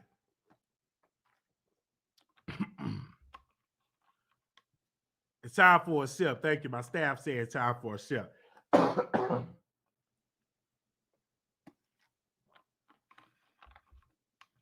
All right. Woo, thank you for the super sticker. All right, let's go. Give me a second. Where my preaching towel? I need to get a preaching handkerchief. So if y'all want to give me a handkerchief, hit the P.O. box so I can get it to, so the pastor can get a handkerchief. Okay, so let's move on. We talked about the show. Congratulations. Okay.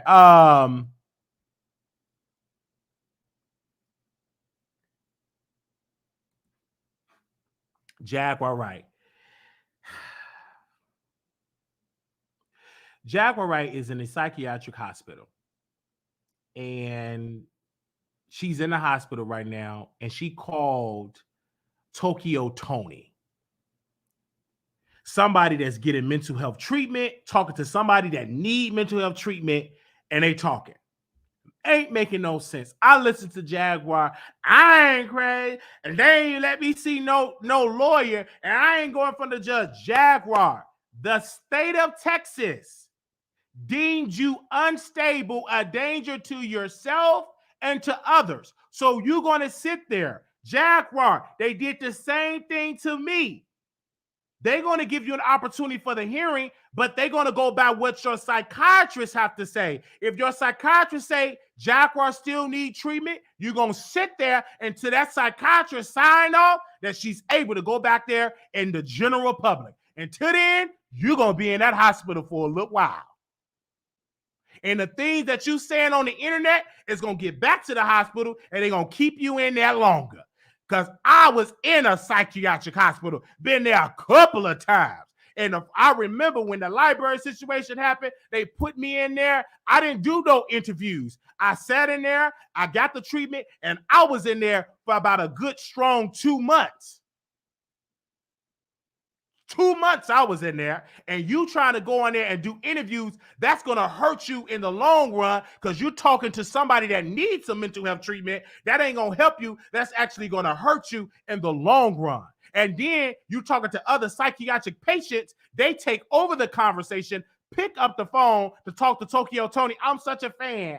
I can't wait to see you, child. I'm gonna get the number from her, because I'm one of your biggest fans in the hospital, just talking and gossiping. Y'all supposed to be getting treatment, going to group therapy, doing YouTube live streams. And Tokyo Tony on that, yeah, you need to leave that man alone. Leave him alone, just talking crazy. And then Jaguar talking about her husband slept with his nephew and uncle and all this type of stuff, talking about the police and all this weird conspiracy genre. She just all over the place. It's the same genre. I said, it is what it is. But I'm still reminded when her family said, this is I've always been Jaguar. So until she get with the program and take heed to that medicine and treatment, she always going to be the same person. But until she wake up and say, hey, I need to do my part by taking my medicine, detoxing, stop watching all this social media, stop watching all these interviews, decompress, learn how to work out, get around from all these stressful behavior. And then she said, I adopt Solar. Talking about she adopts Solar. That man is a grown man. You did not adopt some Solar. Get somewhere. Hush. Hush. I adopt Solar. I adopt my husband. Now, this is something I do believe, Jaguar. I pay the bills. It's on my credit card. And the reason why I say he got it, because I didn't want to make him feel bad. Well, Jaguar, you did that. Ain't no use you complain about him now. If taking care of a no good, trifling, nothing type of a man, you did it. So that's up to you. You got to take ownership of that. I know the man wasn't no good. I know he's sorry. Ain't worth a hill of beans, as they say down south. They say hill of beans. He on the internet scamming the people, talking about hit the cash out so we can bail out Jaguar. Jaguar not in jail. She's in a psychiatric treatment with the people with the white jackets and padded rooms. She not in no jail. Ain't no bail. She's in the people that say, I want to be, I'm on the cloud. I'm President Kennedy.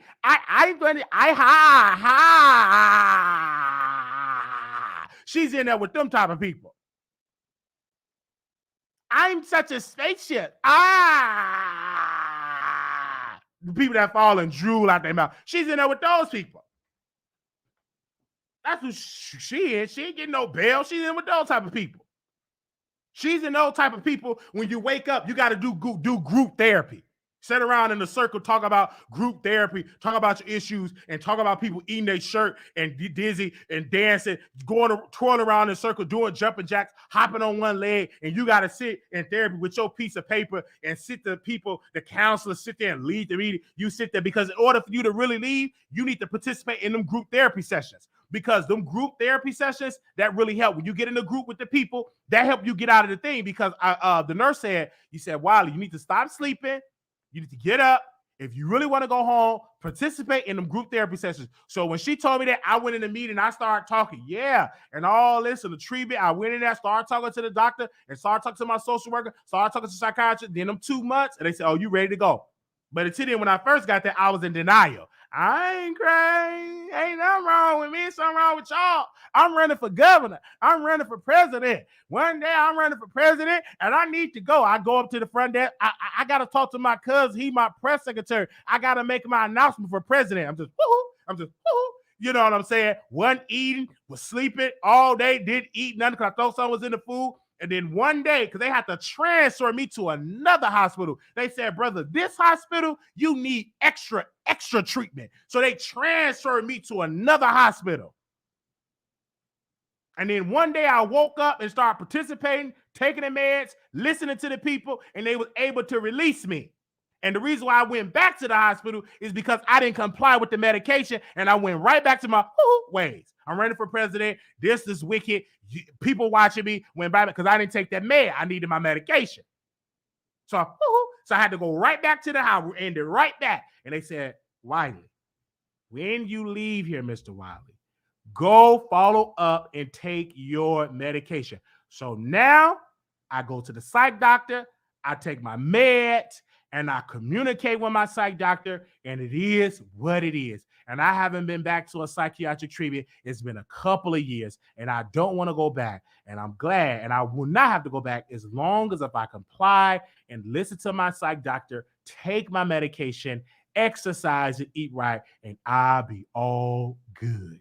But for Jaguar, she's stuck in her ways. She thinks she knows she is. She's in strong denial. She's delusional, and everything above. And her family, the reason why they don't F with her because they know she's delusional. They know she's out of her mind. They know she ain't making no sense. They know every time she comes, she creates chaos. She creates drama, and that's why they let her be out on it by herself. And Jaguar found another new family, was YouTubers, and all they gonna come on, bring your self, and we gonna go live and talk about it. And then she attached herself with Tokyo Tony, who is a woman that needs to be in the hospital herself and get some treatment because she was in there twerking. Now, how you supposed to be interviewing Jaguar? You up there twerking and dancing and all. This is a serious situation, and you on camera twerking and dancing with that big old gap in your mouth. You need to be right upside her in that room. You need to be next door neighbors to Jaguar. You right there in there twerking. This is a serious situation. Twerking and dancing in her circle. I said she needs to be right in there. That's what her daughter don't fool her because she know her mama's a little.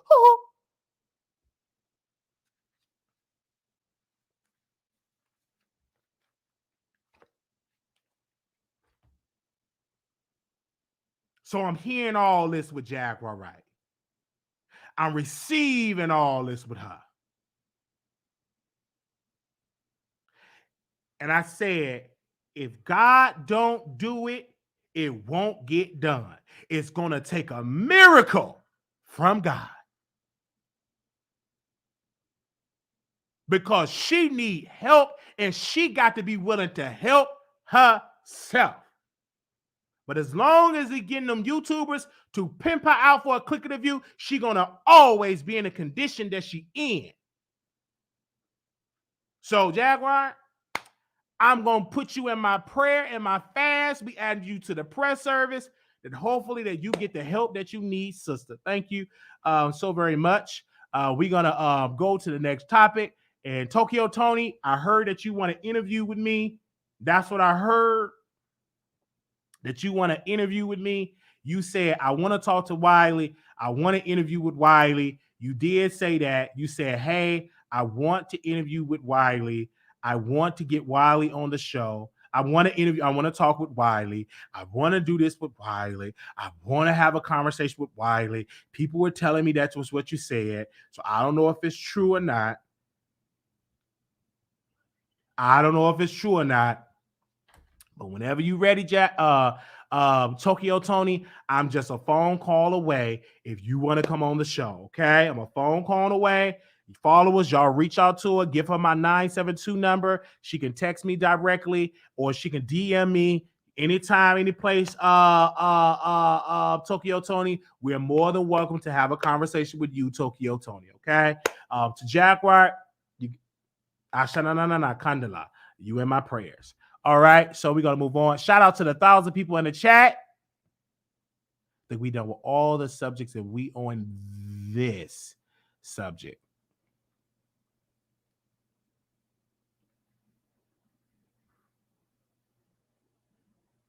So, justice for Levante.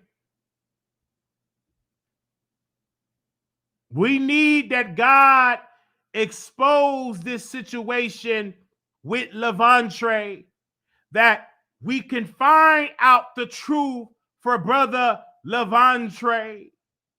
Levante, I hear you. You're crying out for help. You've been telling your story for years, and finally it registered in my essence. Levante Andrews, I hear you. Justice for Levante Andrews. So, for people that don't know, you've been living on a rock and you don't know. Larry Reid said he was going to sue Tasha. Larry Reid said he going to sue Bishop Whitehead. Larry Reid said he going to sue Levante.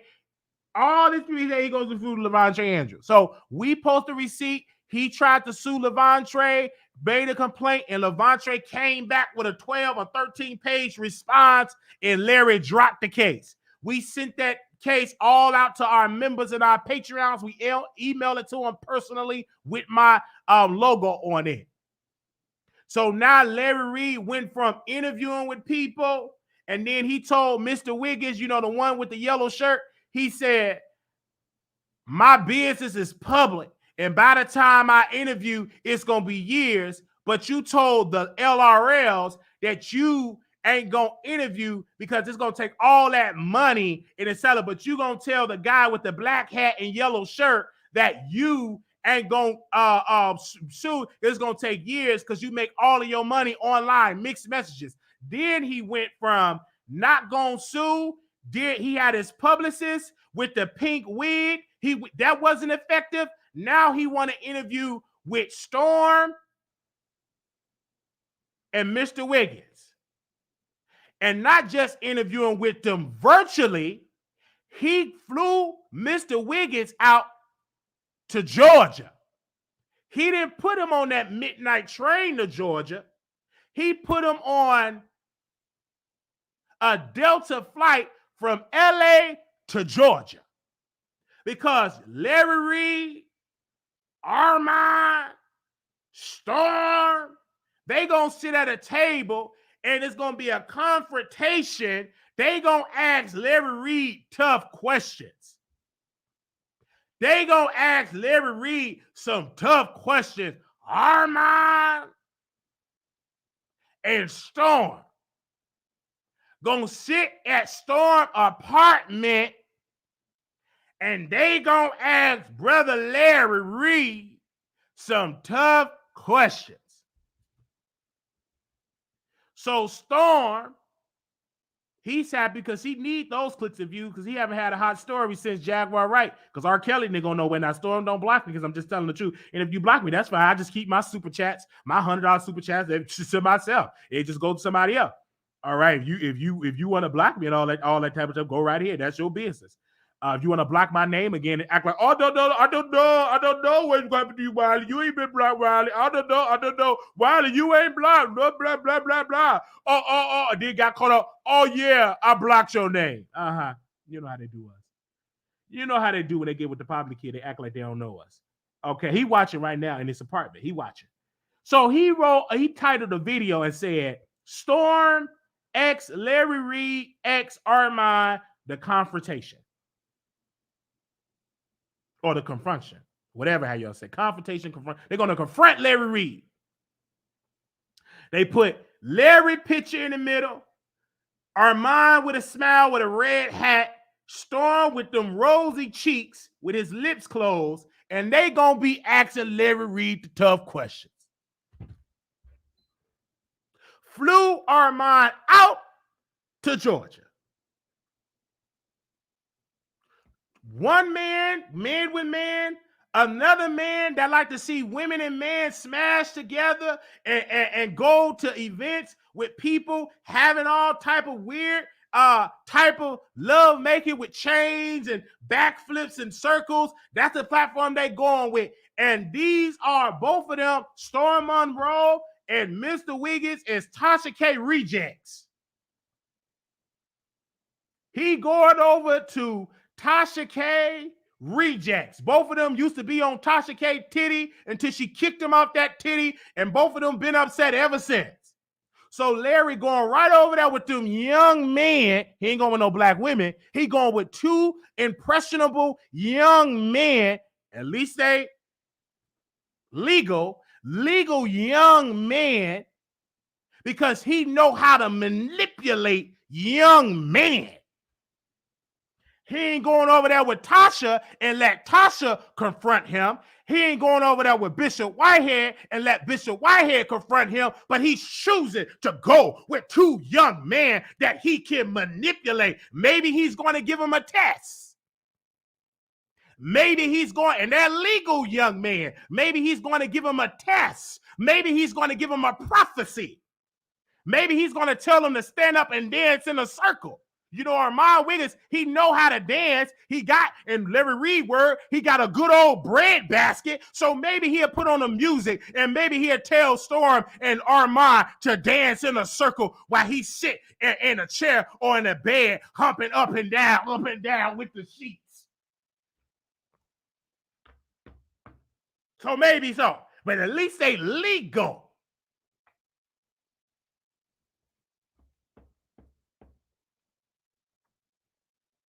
So we going to report on it.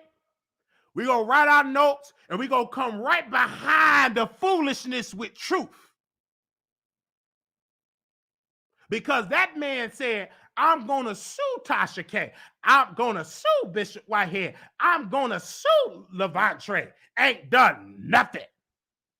You on a press tour with young, impressionable men that you can manipulate and spending the LRL's funding to fund this foolishness. Because they passed your test, the test of defending me. Because they passed that test, you are now giving them the authority and say, I, as a prophet of God, as a follower of Bishop Jordan, that the same Bishop Jordan that I kissed him on his bald head, I'm gonna go and go in Storm Monroe apartment and sit down with you two young men. I'm a prophet. Thank you, so very passionate Bliss. Send us $20 super chat. Thank you. And we also have the Cash App, $ Marquise Waller 28. So they sitting down. But these two men got rejected by the women right there with the microphone, with the red lips and the earrings. They got rejected from Tasha K. They're no longer associated with KB Studios, Shaq, and their employee.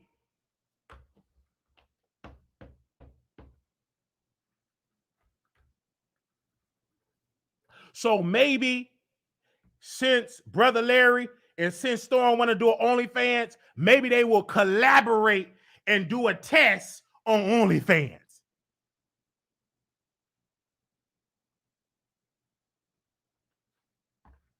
So we gonna see what he gonna say in that interview.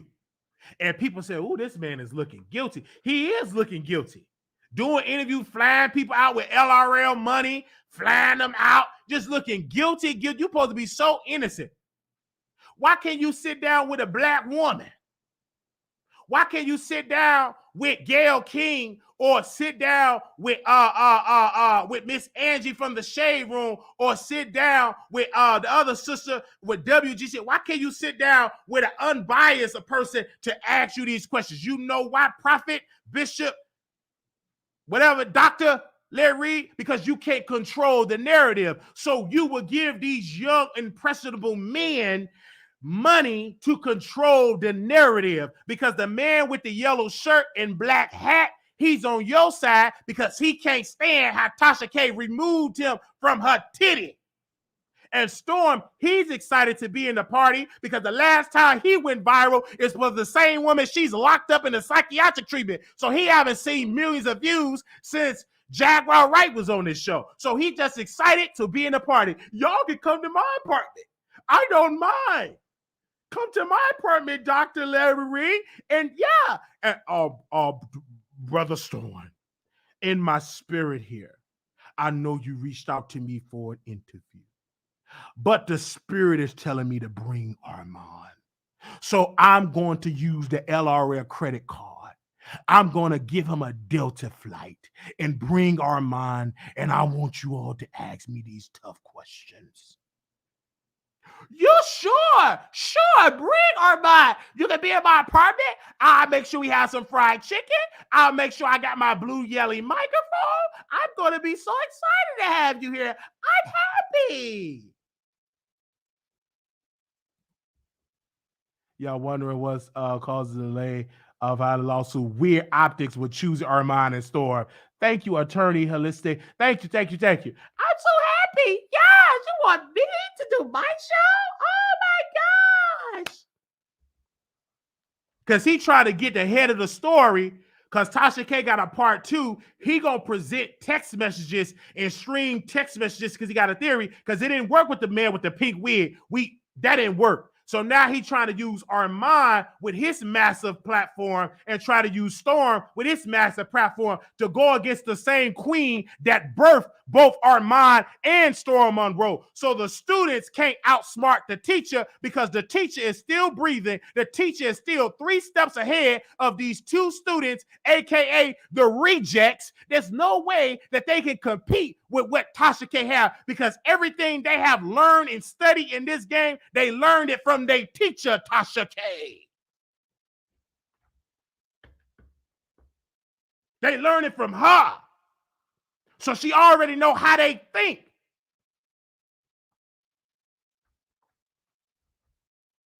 That ain't gonna work. You'd have came out about it, just been silent.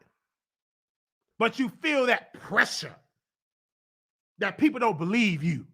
BET being called, they being tagged. The hashtag surviving Larry Reid, justice for Levante. That's going viral. Justice for Levante going viral. It's all on Twitter. Justice for Levante Andrew. People responding. I tagged Kurt Franklin. You getting questions. Now you spooked and nervous and shaking. You don't know what to do. You don't know if you want to do it with Bishop and Joy. So now you want to take 2 young, legal, impressionable young men and you want to defend your honor on their platform that you paid them to do it.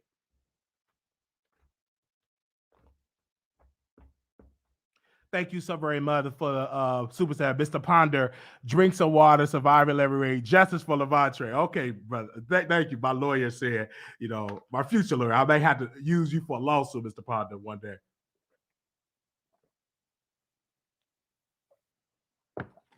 We publicly want to apologize to Mr. Ponder.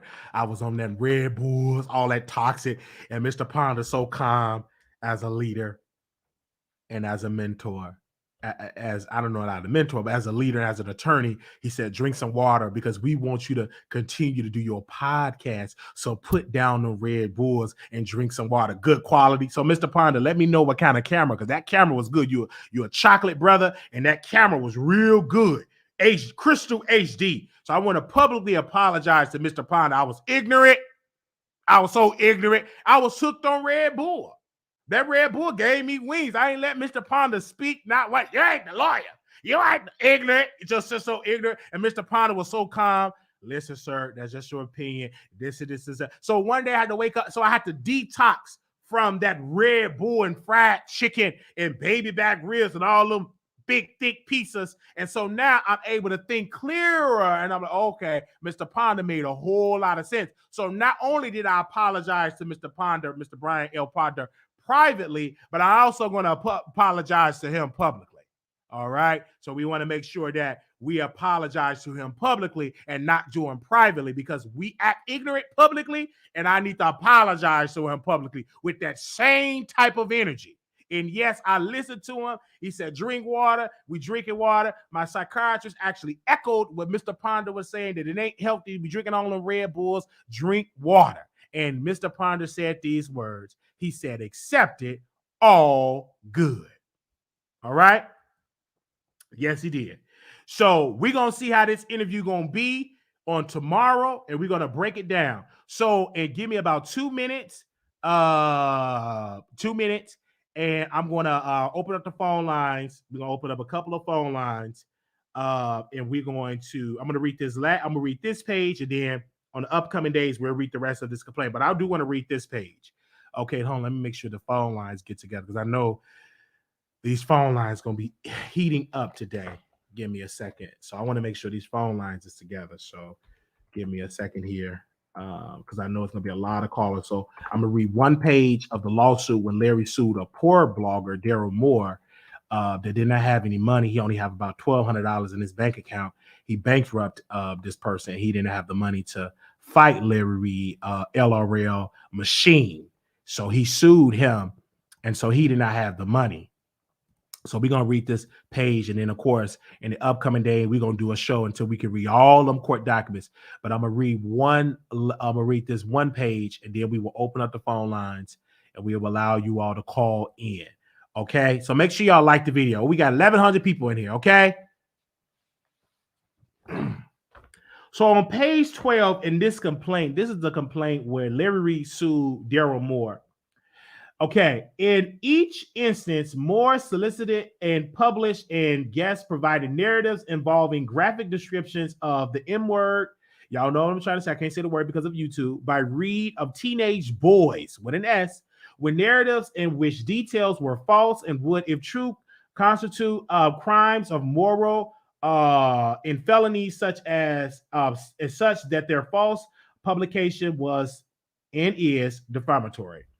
The short posted videos and longer stream videos all have titles selected and published by Moore, which titles are either false or defamatory statements. A fact which by unmistakable implication false and defamatory statements about Reid. There are titles under which the YouTube videos are archived on the site and which appear on the bold-face heading and identify the videos when they are listed in response to a search on Google and other search engines.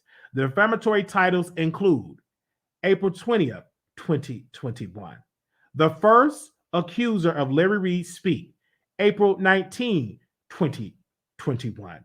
I have text message between Larry Reid and one of his accusers. April 15, 2021. The hypocrisy of Larry Reid. April 11, 2021. Larry Reid victim speaks. The interview is coming. April 6, 2021. Larry Reid flew to North Carolina to do damage control while he's trying to hide. April 6th, 2021. Domestic V word, I want to say that word, and financial schemes allegedly. March 31st, 2021.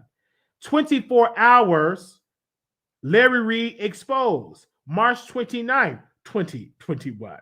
Got a copy of Larry Reid police report, all mine. Thank you, Tyra, for the super sticker. Thank you so very much. Said, can these dead bones live? Come on now. March 29th, 2021. Get a copy of Larry Reid police report. Oh my. March 27th, 2021. Larry Reid, when are you going to confess? Question. March 25, 2021. Larry Reid doesn't want this known. March 5th, 2021.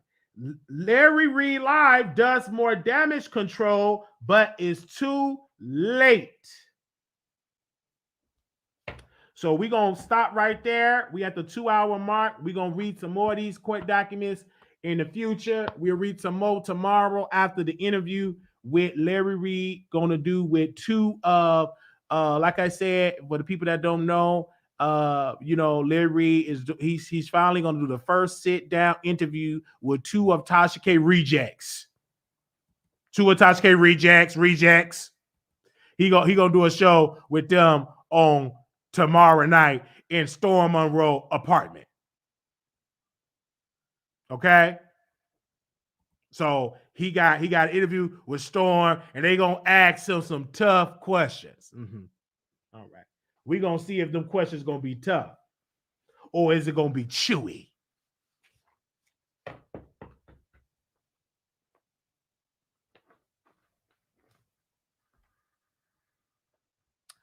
All right, so they're gonna be in his high-rise apartment, and we're gonna see if there's gonna be some tough questions.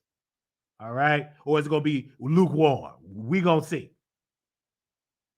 All right, so let's open up the phone line. So just call in, and if the phone line does not, and they're legal young men, okay, with legal young men, legal.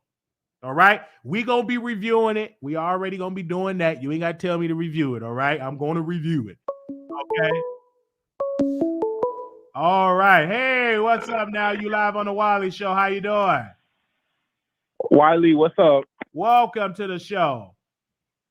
Okay, Wiley. So let me say this first. I appreciate you not being a sheep. I appreciate you not following the crowd. I appreciate you not taking Larry Reid's bribes and his $500 super chats and all. But let me just say this, Wiley.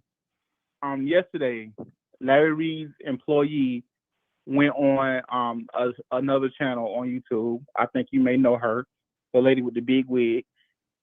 Larry Reid's employee went on that channel, and I watched it the entire thing. And I will say this: he provided receipts, and before I was 100% convinced that Larry was guilty. But after he provided those receipts on her channel, like, I really don't believe Levantre anymore. My thing is this, and I say it humbly: if those receipts are strong, A, no, why no lawsuit? B, why you don't present those receipts on Larry Reid YouTube main channel, Larry Reid Facebook channel, Larry Reid Instagram? So you can't say that I don't believe, and these are so much lies and defamatory. Why not for a lawsuit? Why you continue to do interviews? Why? If you got some proof that Levantre is lying, sue him and let's open up the files. Why? Wiley, can I say this? First of all, I believe that Larry and Levantre were in a relationship, like a legal consenting relationship. I believe that 110%. But I feel like it's just, I don't feel like it was what Levantre is saying it was. After those receipts, I'm totally convinced that Levantre is lying. But that's just me. The receipts did it have Levantre name on it? It did not. It had Levantre. It had text messages. It had proof of where Larry was and was said, not living. did it have Levantre's name on it? Did you see a number on those? It did not. It did not, Wiley. It did not. Okay, you do know that receipts can be manufactured. You do know that, right? I do, Wiley, but you do know that people can type receipts and put it in sites and put it up there and just have it up there. So if those receipts are so true, why didn't we see them the receipts on Larry Reid Live YouTube page and on his Facebook? Well, let me tell you why we haven't seen it on Larry Reid's main page. Why Larry Reid hasn't addressed this? Because when he first addressed it, there were a lot of people in his chat saying, "What are you talking about? What are you talking about?" Let me tell you something about church folk, because I was born and raised in a church, especially Pentecostal church. First of all, you can rob, you can kill, you can do all things. Your pastor can do everything except be gay or mess with a boy. So I feel like if Larry Reid reveals that on his main page, that he's getting accused of that, I feel like he knows that a lot of his followers who are church folk and who don't follow these other YouTubers, I feel like he feels like they're going to leave and all his money going to dry up. So that's why I feel like he's not addressing it on his main page, because a lot of his followers do not know. But he already addressed it. My thing is continue to address it on your page. Why are you going to other people like that? To he addressed it really, really lightly. Because that's not going to clear you up. Because your base, they coming over to the Wiley Show because we know how to reach them church people. See, the one with the red hat, the one that's in that apartment, they don't know how to church the church folks. Guess who know how to talk to church people? I do. I know how to talk to church people. I know how to communicate with that church audience. So that's why Larry is moving very quickly before Tasha K dropped it, because Wiley message, he too effective because this man know how to talk to the same audience that I'm pipping out coins on that Patreon. Wiley know how to talk to that audience. So he got to go to other people. I know how to talk to those church people. I know how to talk that language. I know how to talk about Genesis and all of those, the books of the Bible, Revelations, Jesus, Paul, etc. And so he know he got to go to somebody else, but it ain't gonna work. They can't touch my skill set. Mentally, spiritually, so they're not into the holy word. So they don't know how to talk to church people. They don't talk about the Bible. They don't talk about preaching. They don't talk about testify. They don't talk about the Holy Ghost. We talk about those things over here at the Wiley Show. Them people talk about Cardi B, how Tasha K so wrong. She's a raggedy B, all that time. They don't talk about church people, but Brother Wiley does. That's why we have a prayer call. That's why we going on the fast. And that's why we do all that stuff. And you see Larry Reid, he's still moving. Oh, let me go over there with Storm. That ain't gonna work. It's not effective. That ain't effective. Why you ain't going over to Bernard Jordan, sir? Go to your prophet. Go to your leader. Go on his platform and sit there. Saints, y'all, I'm under attack. The devil is busy. They accusing me of something I didn't do. I need your prayers. Let Bishop Bernard Jordan, you pay him so he can talk to all the prophets. They can bombard that 1-800 number. They can just pray for you in Jesus' name and call in, give you some helping hand, help you and all that. You ain't doing none of that. You going to a person with a red hat that was rejected by Tasha K and a person with an apartment up in the sky. And the only reason why Storm got that apartment up in the sky is because of Unwind with Tasha K brought him out of the social work business, brought him out of the post office business, and gave that a person a voice in these YouTube streets. So why are you trying to use the same people that Tasha K created? Because they ain't gonna do nothing to Larry Reid but use you for your LRL coins and for your LRL you showing up on the show for clicks and views. All right, well, I'm just saying my opinion. I don't know. I'm still side Harry, but thank you. Yeah, all right. Bye. Justice for Levanttre. Justice for Levanttre. His story deserved to be heard. I ain't worried about the text message. Who made them text message? Who made it?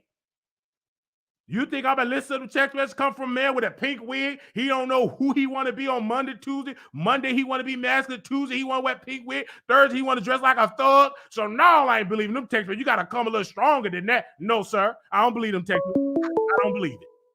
Welcome to the Wiley Show. Okay, bye. Welcome. I need you to mute me in the back, sister. Now we talking. I need you to mute me in the back. I know you're talking to me. Could you mute me that TV? Hello? Can you mute your TV, ma'am? Hello, you're talking to Wiley. Wiley? Yes, ma'am. Oh, hi, baby. Welcome. This is Sonia Taylor. How are you? I'm doing I just got to call you, let you know. Cry loud, spare not. You hear me? I was you speaking English? Was that an English word? You Cry loud. Oh. Cry loud and spare not. Oh, cry loud. You know what I'm saying. I know what you. I hear you now. I can understand what you said. I'm your spiritual sister over here, baby. Okay, cry loud and spare not. I love that. What the Bible say? What the Bible say? Cry loud and spare not. Come on, sister. People looking at you is jealous. You're not jealous. Wiley is free. Absolutely. Wiley is free to tell the truth. Oh, yeah. You're not being bound. And the reason why God is blessing you, because you keep talking about him. You keep talking about him. And you keep talking about God on your show, Wiley. You can do the math, but you let people know where your blessings come from. You understand? You keep doing that, baby. I'm watching you. You got a 66-year-old woman in the South Bronx watching you, son. Oh, yes. You blessed. Oh, thank you so very much. Okay, baby? Oh, yeah. I'm tailor-made by God, Wiley. Yes. To be on your chat, okay? Oh, yeah. So for everyone to say, oh, Wiley's jealous. No, baby. Wiley is anointed by God. Come on. Wiley is free. Oh, That's yeah. why Wiley's not going through what everybody is going through. That's why Whitehead is not going to come to Wiley's show. Because everyone he's going to, Wiley, is not down with God like this. You understand what I'm saying? I hear you, sister. You can speak. You know exactly where he's coming from. And when I'm watching him, I know exactly the same thing. I'm your spiritual mother on this end, son. You keep doing what you're doing. I'm going to get off and let everyone else talk. Why are you not going to speak?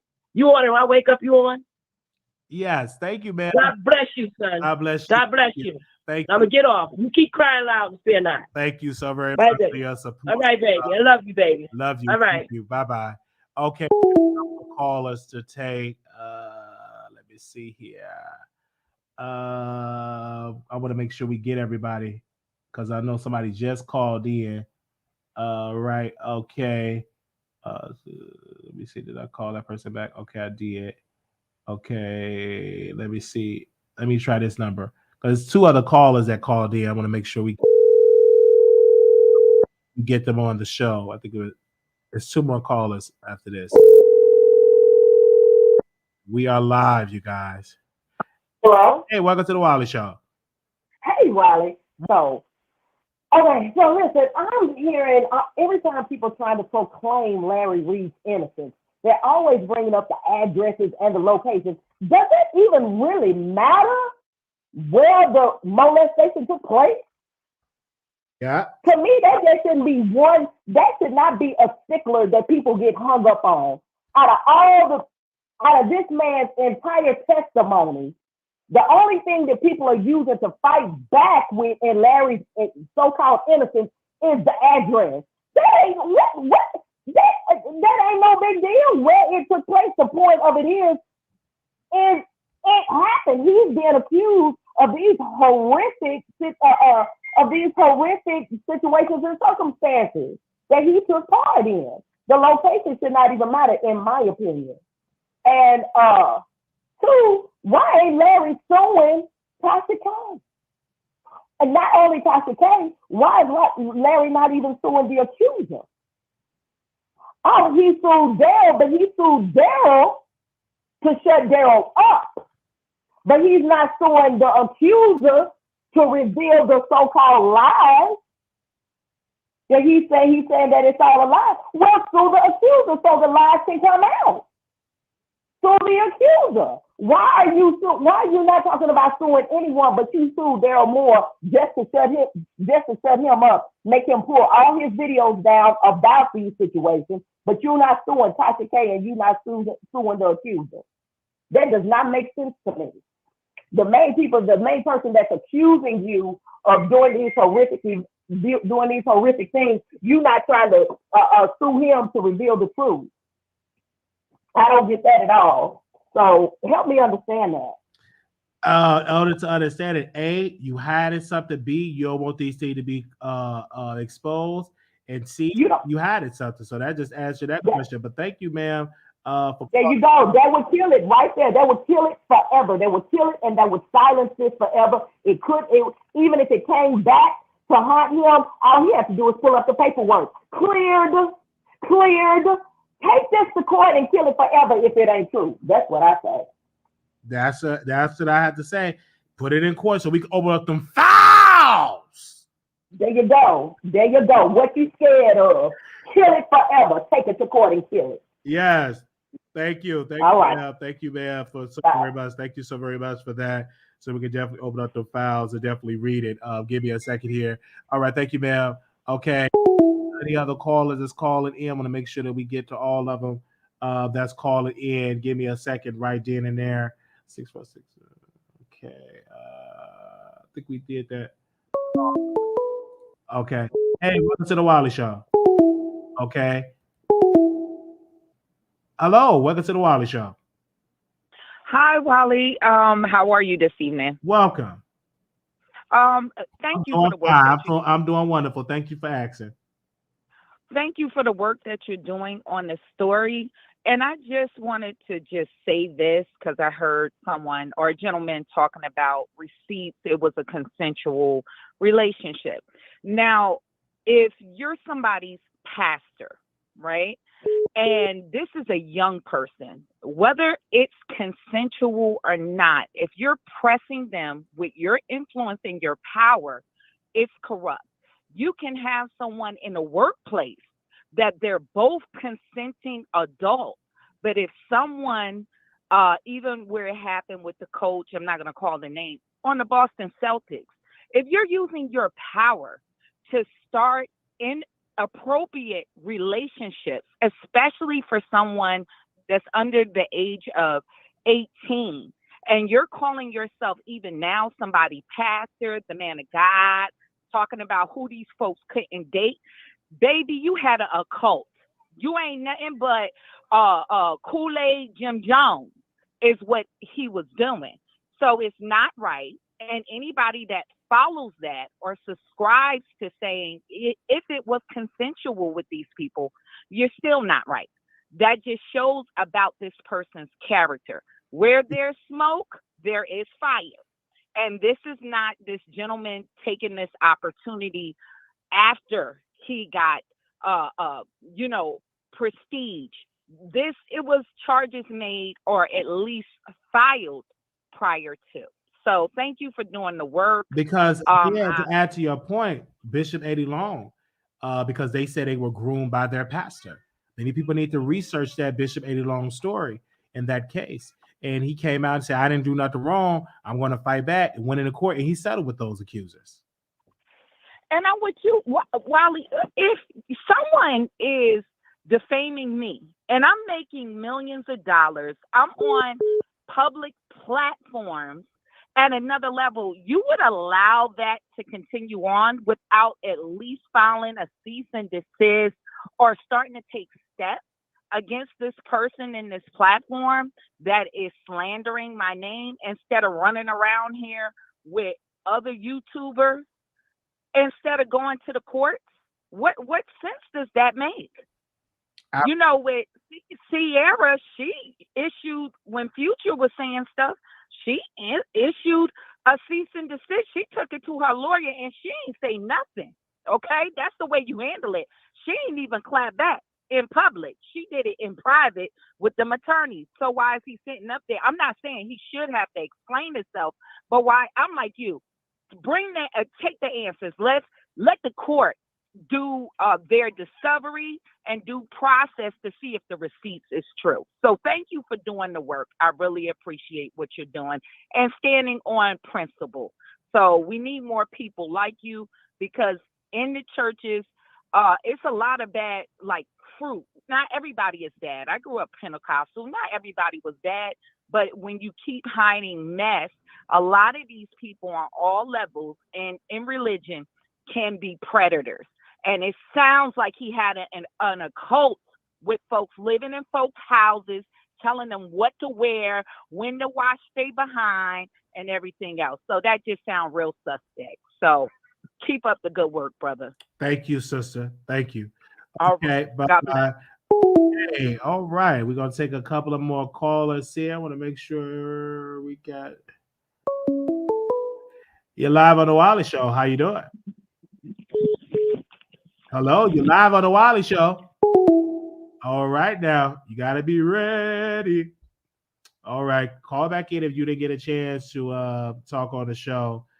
Just keep calling until you get me on the show, because we only can take one caller at a time. So if you are willing to call, okay. Hey, welcome to the Wiley Show. Hi, blessings. Can you hear me? Yes, can you mute me in the background, please? We live on the show for over 1,000 people around the country and around the world. Okay. I left a message because I didn't know if he was still on the air. Okay. I'm still live. Yes, ma'am. Go ahead.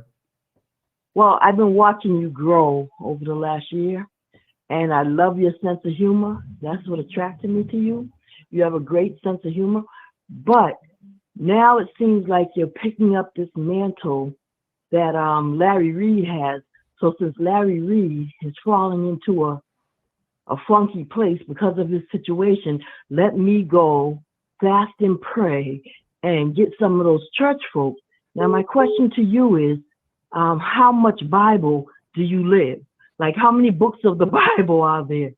What are some of Paul's teachings? What must you do to be saved? Like, do you know the answer to those questions? Amen. I do know the answer to those questions. Before I knew a Larry Reid, I was raised in a holiness church. I've used to have Sunday services on the YouTube platform. You just been following me for how long, ma'am? About a year, I've noticed you. Many years ago, we have been doing Sunday services. I used to lead the choir. I was my pastor armor bearer. My uncle is a pastor. I was baptized. I had the Holy Ghost, and I know about Paul. I know about Jesus and his disciples. And I'm answering your question. So this is my life. So before there was a Larry Reid, I knew Jesus. And so you're coming back to holy? I'm not coming back. I'm already in it. So it's not coming back to something that you have been apart from birth. So it ain't no coming back. It's just continuing to being in holiness. And so I'm answering that question. I don't care if his downfall or if you call it a downfall. I'm still gonna live in my truth and my purpose. So that's not what I meant. One second. My relationship with Christ is my relationship, and we're gonna have a fast on Friday from 12 noon to 6. Can you let me finish my question after I get done, because it's the Wiley Show? 12 noon to 6 p.m. We're gonna be in a fast. We do a prayer call, and we're going to continue to do a prayer call. And that's what we're going to do. But go ahead with your other question, because I answered all those questions. What's your new question that you're following? Well, no, it wasn't a new question, Wiley. What I was getting to was when you say shun, I don't know. I know you're being silly, but when you say shun, da, whatever you're saying, is that mocking the Holy Spirit, or are you doing that for laughs? I'm not mocking anything. That's in me. It's in me. So you can't say mocking. You can't say mocking, ma'am, because it's in me. Again, let me explain it to your daughter so you can hear me.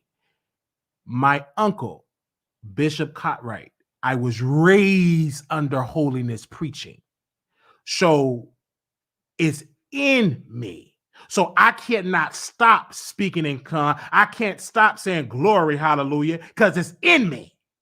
So but the Bible I understand what the Bible said. And if you disagree with my type of teaching, sister, take your Bible, you go to Bishop Jakes. I'm not going to anyone because I've been studying. Because you can't. I've been studying. My question to you is you can't tell me nothing about the Bible because you watching a message show. And if you want to be so holier than thou, go join. No, I am holy. I am holy. Go join Joel Osteen, and you go over there because I'm not going to receive what you're trying to say because you're tuning into the mess. I'm trying to tell you Bible. Can I ask you a question,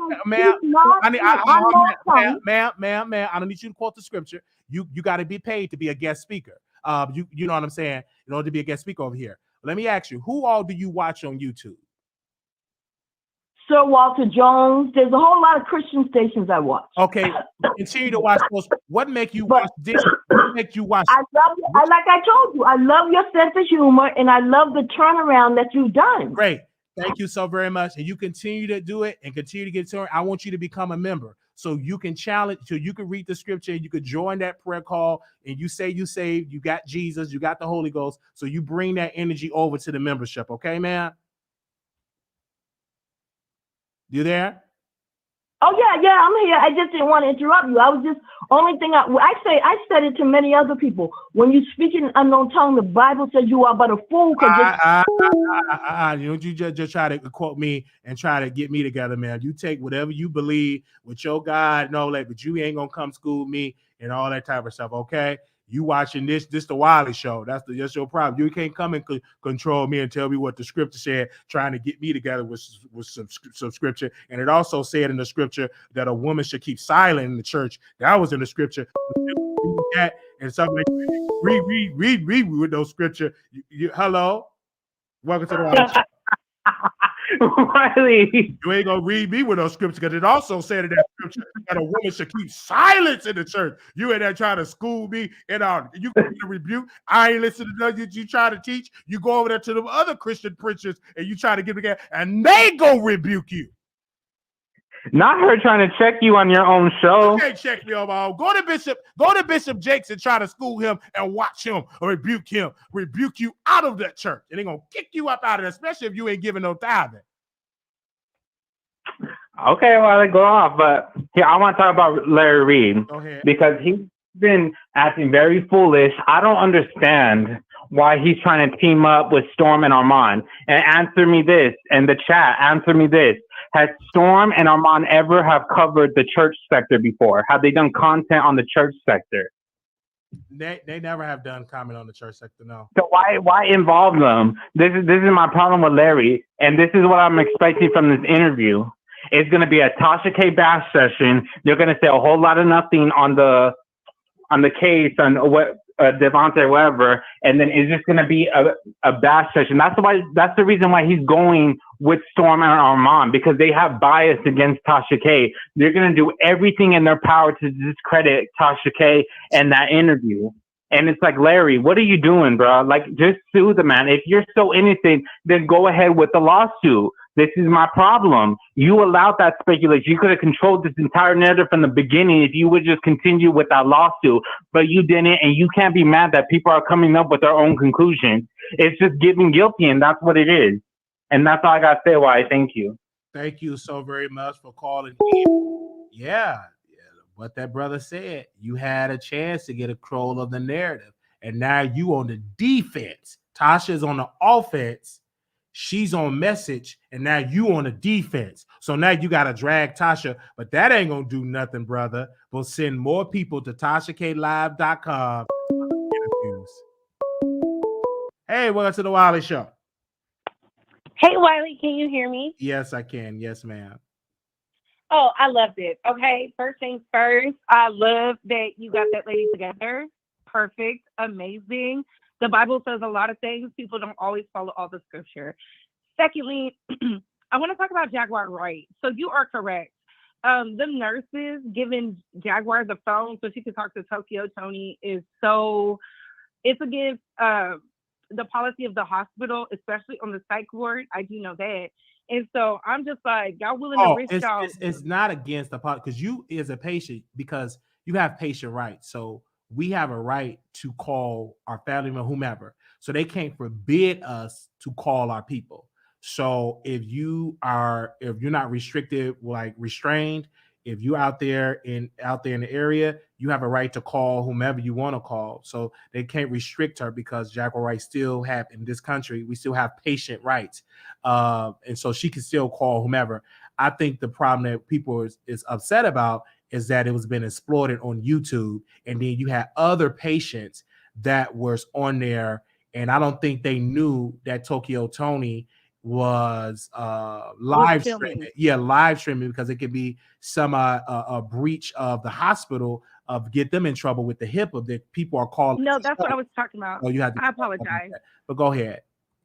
Yeah, I apologize. I was talking about that piece as far as the HIPAA, because somebody's family can see their loved one out there doing whatever. But as for Larry Reid, he's extremely desperate. It's at this point is guilty. until you can prove that you're not. I don't care if the man in the pink wig is going from platform to platform with these imaginary receipts. Where have they been for the past 2 years? Null and void.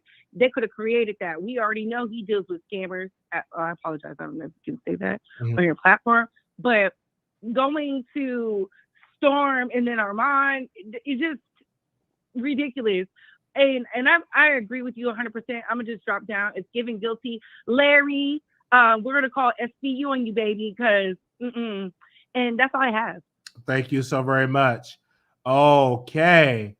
All right. Thank you. All right. We are live, so we going to keep the phone lines open up. If anybody want to call in, we'll stay on for about 30 more minutes.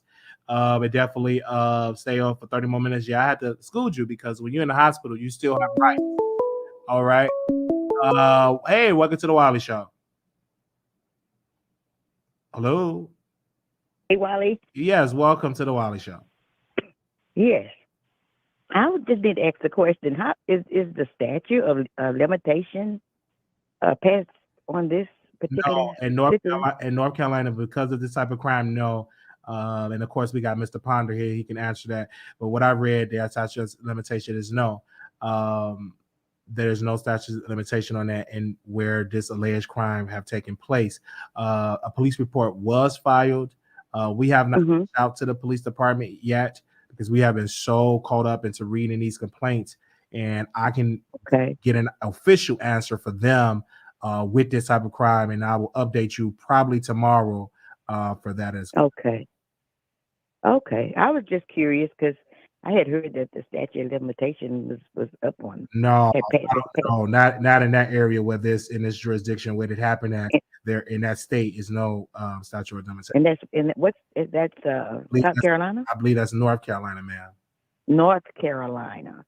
Okay. Well, I was just curious because I was just wondering. I was like, what was the point of it? Of it? If the statute of limitation is up, and is it just some more? Something else, to talk about again, to bring back up again. But I understand what Wiley's saying and all that kind of stuff. But I just wanted to know that answer to that particular question. Yes, ma'am. Thank you. Thank you. Thank you so much. Okay. Bye bye. Bye bye. Any other questions? And this is the failure of the North Carolina Police Department. And so we're going to be doing some investigation on that and get an official answer of what they have to say. Hey, welcome to the Wiley Show. Hey, Wiley, how are you? Wonderful. Listen, this has been a wonderful live. Like, I appreciate you down because I didn't understand everything that was going on. I was Team Larry Reid before because of how you were like repping for Larry. But when you started breaking everything down, I'm like, what? Like, how has this been like a secret all of these years? You know what I'm saying? Like, how is this? And I want to know, how did he go out and buy his employee a car with the money that we done donated to his LLRs, whatever? Because I know for sure I donated 1999 because he said that the number for the day was 1999. And he's taking that money to buy cars for his employees. Yes, ma'am. I don't understand it, but thank you for breaking everything down. What do you think for you, Wiley, was the breakdown of when you started to really see like this could possibly be true from the accusers? Was it the text messages? I think that number one is Levantre's story was very effective. And the way how Larry handled the situation was, I did not agree. Because if this is not true, Larry should have served that brother with a cease and desist, and he should have went all the way through with legal proceeding. Larry sued Levantre, but when Levantre responded with a 26 response to the complaint, Larry Reid dropped the lawsuit. So if these are lies, then why would you drop a lawsuit with this man that have been accusing you for years why not go to the court and take this all the way? But in my opinion to that is, I don't think Larry thought that accuser was going to respond to the complaint, because when Larry Reid sued Mr. Daryl Moore, Daryl Moore didn't have no money, so they just went in mediation not to just talk about each other. So because Daryl didn't have the money, but so he's used that same tactic with Levante. He sued Levante. Levante responded to a 26-page complaint. He posted his driver's license, said y'all didn't serve me in the right area, et cetera, et cetera. We sent that complaint to all of my members that access to see it, and all of that. And so now Larry Reid said on Mr. Wiggins' show a couple of days ago that he's going to sue Tasha K. He reneged on that and said he's not going to sue, and then he's not going to. And then he said, "I'm going to respond on Patreon." He reneged on that and went to his employee channel, and then he went another step further and said, "I'm going to respond with Storm and with Mr. Wiggins," and those people, of course, is the Tasha K rejects. But go ahead. Thank you for that. So he's not doing a sit down with his employee that he would have called for. No, he's doing a sit down for Armar and Wiggins and Storm Monroe. Yes, ma'am. And I thought Larry Reid said that he dropped the lawsuit because of jurisdiction, not because because the person didn't respond and because of jurisdiction. You saying that he responded with the person did respond and he just dropped it? He dropped it. He responded to a 26-page response. That man Levante posted his driver's license. He posted this. He was ready to go. He was responding, right? And Larry Reid dropped the case. He dropped it. So he lied about his jurisdiction. I don't know if that he lied about a jurisdiction. I would have to get a lawyer to give me a response, but I do know that Larry Reid dropped the case. He dropped it. And he never 27 he pages. never refiled the case. As of I think this is January the 19th, 9:13 p.m. Central Standard Time. No lawsuit has been filed as of yet. Not against Bishop Whitehead, Levante, or neither Tasha K. Wow. Okay, well, I'm gonna let somebody else. Thank you, ma'am. Thank you. Hey, welcome to the Wiley Show. Oh, hey, Wiley. I just had some things to say about the Cardi B and Jason Lee interview. Yes. Like you were saying last time, like nobody was gonna pay for Revolt cable or whatever to see it. I don't really think it got buzz like that. You're the only person talking about it. And it's funny because it's messy because, Armand was doing Cardi's dirty work or whatever. And she kind of dissed him for Jason Lee. And Jason Lee just is messy. So I just feel like they all a mess. Like, it's just too much for me. And Cardi B, she does need she's entertaining, but she need to find something else to do, something else to talk about.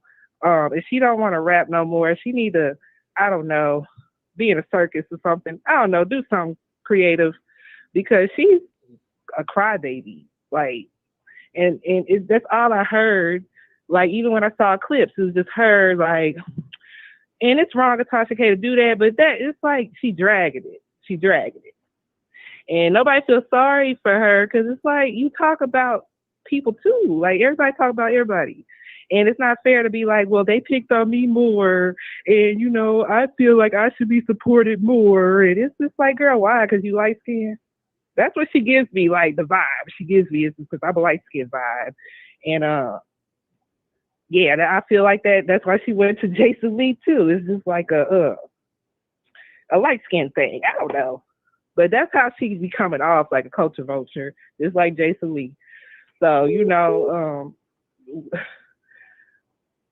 forget her. Thank you. Bye-bye. Bye-bye. Hello, welcome to the Wiley Show. Hello? All right. Ooh. Okay, somebody want me to. Hey, welcome to the Wiley Show. Wiley, no, that other caller didn't just say because she light-skinned it. Did you hear Cardi say that she felt like she wanted to end her life because Tasha was saying all of this derogatory stuff about her that was allegedly not true? what does the skin color have to do with anything? And then she said she should join the circus. What is wrong with people? So since she's light skinned, she should join the circus. So if she was dark skinned, it would be okay. I'm telling you, these people, they need to go get some Jesus or something. I want to talk about Jaguar Wright. Yes. How do you feel about it? How do you feel about it? No, what do you feel about it? I already said what I said. Go ahead. I feel that, we all, as you have, shared earlier, we all go through stuff in life. And, back in the day, couples get into it for whatever reason. We all have trauma. We all have issues mentally, physically, to stay above water, you really have to do a lot. Now, Jaguar Wright is a celebrity, even though she's a, old celebrity or whatever, but it's a lot that she's seen, a lot that she's dealt with. And I do believe that people were after her, to end her because of what she was saying. That's a lot to deal with. So is she 5150? I don't think so. I just think that she was under a lot of stress, and it just builds and builds and builds.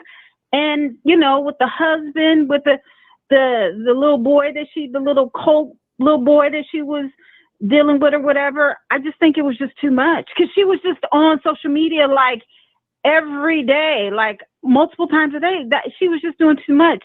Do you think she was being manic? Yes. Going by what her family have said publicly to Tasha and all of these things that they have said. Did you say Tasha? Did you say Tasha? Because she interviewed Jaguar Wright's family, and so when she Wiley, hold on. Are you and Tasha cool again? Hold on. Are you and Tasha talking? Ma'am, I gotta be able to talk. We can sing at the same time, but we can't talk at the same time. So let me get my answer. Okay, let's sing. So when she interviewed Jaguar Wright's family, I got a sense of Jaguar that she's dealing with some mental issues. And so when Jaguar had that breakdown, putting ashes on her face and all of that, it didn't surprise the family, because they have been dealing with this type of behavior from Jaguar for years. So I understand it. I get it. I get that. I understand it. And Jaguar do need massive treatment. But not only the treatment, Jaguar, once she get out of the hospital, she must comply with the doctor's order. So if she get out of the hospital, if she don't take that medication and talk to them psychiatrists and take that medicine every day and stay on the meds, she's gonna go right back into doing, and it's going to be worse than what she did with the ashes. If the police did not intervene and arrest her, not arrest her, but put her in the hospital, she would have done something else. So if she doesn't get help and really take it and really receive the help and actually comply with the help, then she's going to have another breakdown, and it's going to be worse than the ashes on her face. It's going to be more criminal type of behavior, and she's going to probably wind up behind bars. Because I can remember back when I was in Chicago, I was having issues with my family. I was in a cussing phase. I was manic, but I was just cussing everybody out loud. Everybody I can find, everybody's getting cussed out. I was dragging them on the phone, calling them, cussing them out. Everybody cuss all day. And I post all the videos on Facebook, everything, letting know all my family business. And I cuss. And so they got the order of protection. They removed me out of the home, and then I moved to Texas. Still wasn't well. I wasn't diagnosed at the time. Calmed down for a little bit. Then the mania came back up. Then boom, boom, boom, boom. Then criminal behavior in the library, the destruction in the library. So finally, I committed a criminal act, and that's when the state of Texas, the mental health services, they intervened. They made sure, just like Jaguar Wright, you can't leave the hospital. And that was for the first time I was diagnosed with bipolar.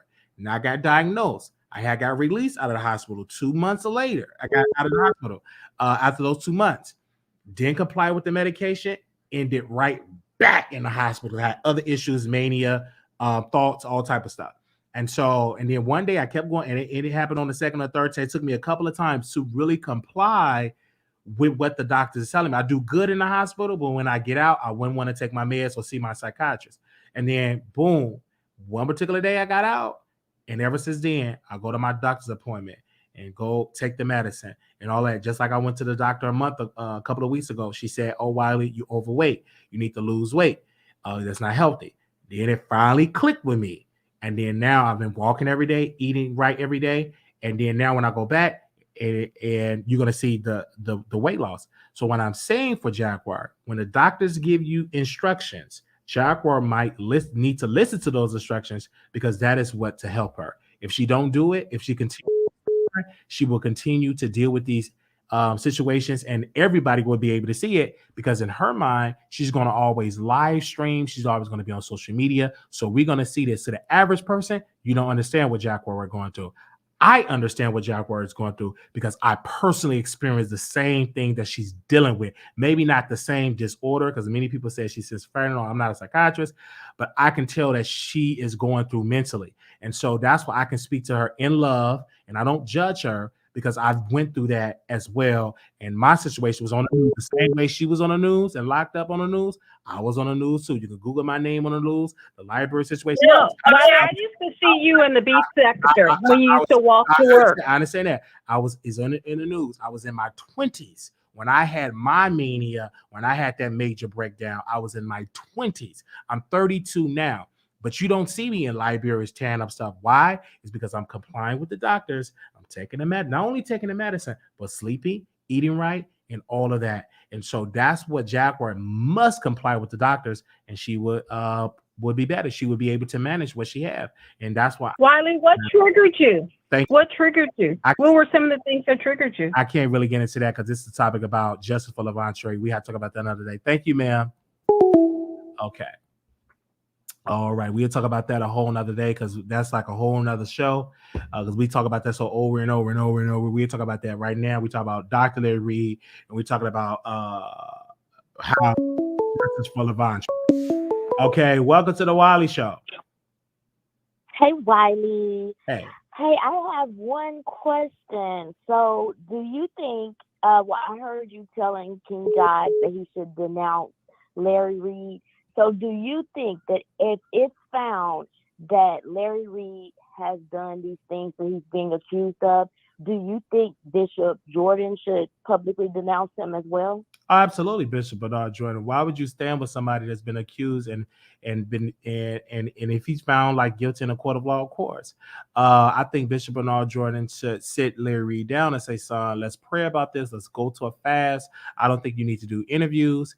But Larry Reid told Mr. Wiggins that he's not listening to that type of advice, not saying anything, because he said that he make most of his money from online.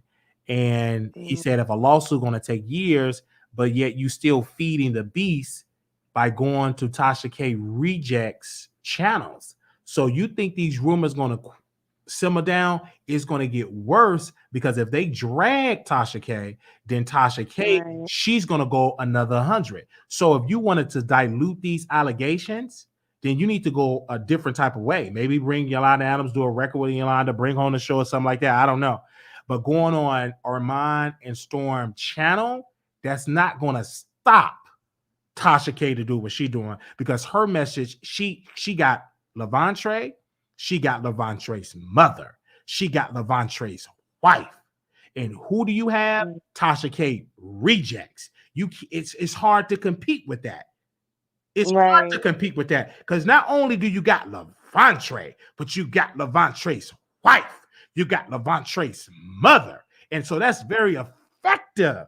And they are on-camera interviews. So, and you going on the Reject channel that was in cahoots with Tasha K under her breast. She kicked them out the kingdom, out of her presence. And the only reason why they are dealing with Larry, because they can't deal with Tasha no more. So that's not going to dilute Tasha. That's going to make her come even 1,000, because she said, "Oh, what we tapping on? We on something that is right." And so when I'm reading the comments before he delete them, they're saying that Larry Reid, you're moving around here like you're guilty, because if you're innocent, you need to be having your lawyer and suing and dealing with a professional PR firm that went to school, that know how. You need a crisis manager. Somebody type in the chat. Crisis manager. Somebody type in the chat, crisis manager. Because what Larry Reid trying to do, he's funding YouTubers, but this is a crisis. You need a skilled crisis manager to handle this crisis. You're dealing with a crisis here, and you're trying to do it, and you're not doing it correctly. You're not doing it effectively. Right. Just not. Right. Going on Armand and Storm, that's not going to dilute. What's going to happen is make people more tune into TashaKLive.com and listen to what the mother and what the wife have to say. Yeah. I think he should go to Bishop Jordan. He should confess his sins. Let Bishop Jordan escort him to the nearest police station so he can give a formal statement and then move forward. You're right. Talking to Storm and talking to Armand is not going to make him not guilty in the court of public opinion, because we see him and we see the play. So, yeah, you're right. Well, thank you, Wiley. Thank you. You're welcome. Hello. Welcome to the Wiley Show. Hey, Wiley. Just to say, I understand with Larry. Yes, it don't look good. And Larry's going to get his day. Tasha's going to get her day. Even Whitey. But two wrongs don't make a right. And also with you recording Giants and telling them that you wasn't recording. All right. I told you no name dropping. If you want a name drop, you have to cash app. All right. You have to cash app. You have to hit the cash app. You can name drop. You've been calling in, brother, for days. You know, you want a name drop and talk about that. That ain't the subject here. We saying justice for Levantre. And why you're deciding to go on these people. Welcome to the Wiley Show. Hi, Wiley. Hey. How you doing? Doing wonderful. That's good. So I wanted to talk about Armand. So I was You there? Okay. Oh, you hung up on you. Hold on, sister.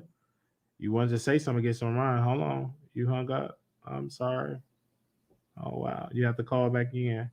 How long we been on here? All right, that was it. We done. We're going to give our closing remarks because we've been on here for 3 hours. Thank you so very much. Okay, no, I didn't hang up on her. No, she hung up on herself. Okay, so on tomorrow, we're going to go back live again. We're doing a fasting. If anybody want to join the fasting from 12 noon to 6 p.m., if I say, hey, Wally, I want to drink some water, that's fine. I'm going to try to not eat and drink for 12 noon. If you can't comply, do it for an hour and or two, whatever the max is you can do it. We're going to do a prayer call tonight. Oh, no, I'm sorry, tomorrow night. And all of that. So we're going to do the after show tomorrow. I believe we're going to try to do after show tomorrow. It all depends on how late it's going to be. We're not going to do one tonight because I got to get some rest because we have a busy day on tomorrow. So I'm not going to do an after show tonight.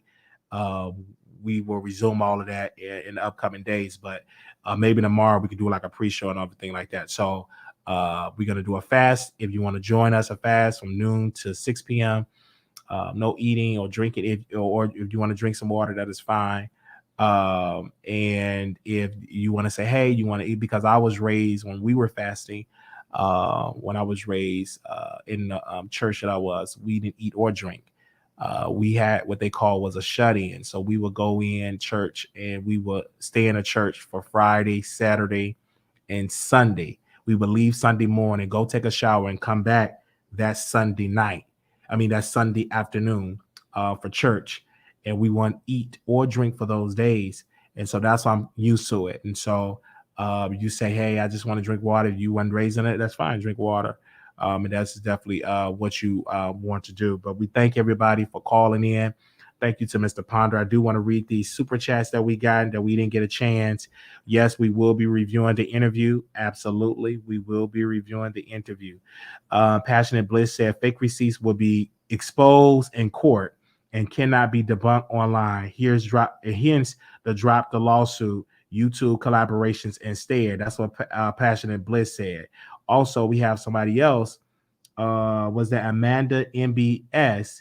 She said, y'all need to ask Larry why he was ran out of North Carolina and why he tore up Marco's parents' marriage. That is what Amanda NBS said, sending a super chat. Passionate Brent sent $9.99. And Amanda NBS, she sent us a $5 super chat. Thank you all so very much for that. We're going to take Cardi B down.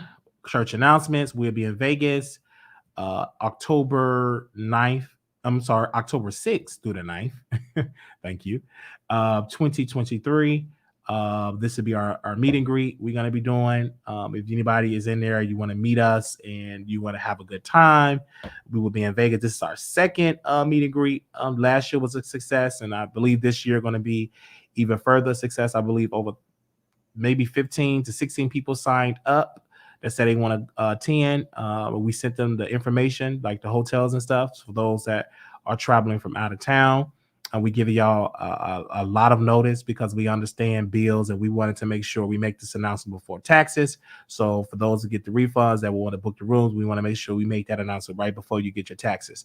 And so that will be October 6th through the 9th. Now, if you want to sign up, if you want to email me and get the information for Vegas, because all the communication will be through email, email me at wileyshowproductions@gmail.com. Email me at wileyshowproductions@gmail.com. Email at wileyshowproductions@gmail.com. Email me at wileyshowproductions@gmail.com. wileyshowproductions@gmail.com. Put in the message meet and greet, and we will respond to you in that type of way when we come to that. So again, we are definitely doing that or in the meet and greet, and that's going to be that. Shout out to Regina Show. Congratulations on your meet and greet. Thank you, Regina Show, for that $5 super sticker. Also, thank you to Limbra Confessions for becoming a new member. So you can RSVP or Wiley Show at production@gmail.com. The reason why we want to RSVP because we're going to get a party bus. And we want to make sure that we, and then you have to pay your share for that.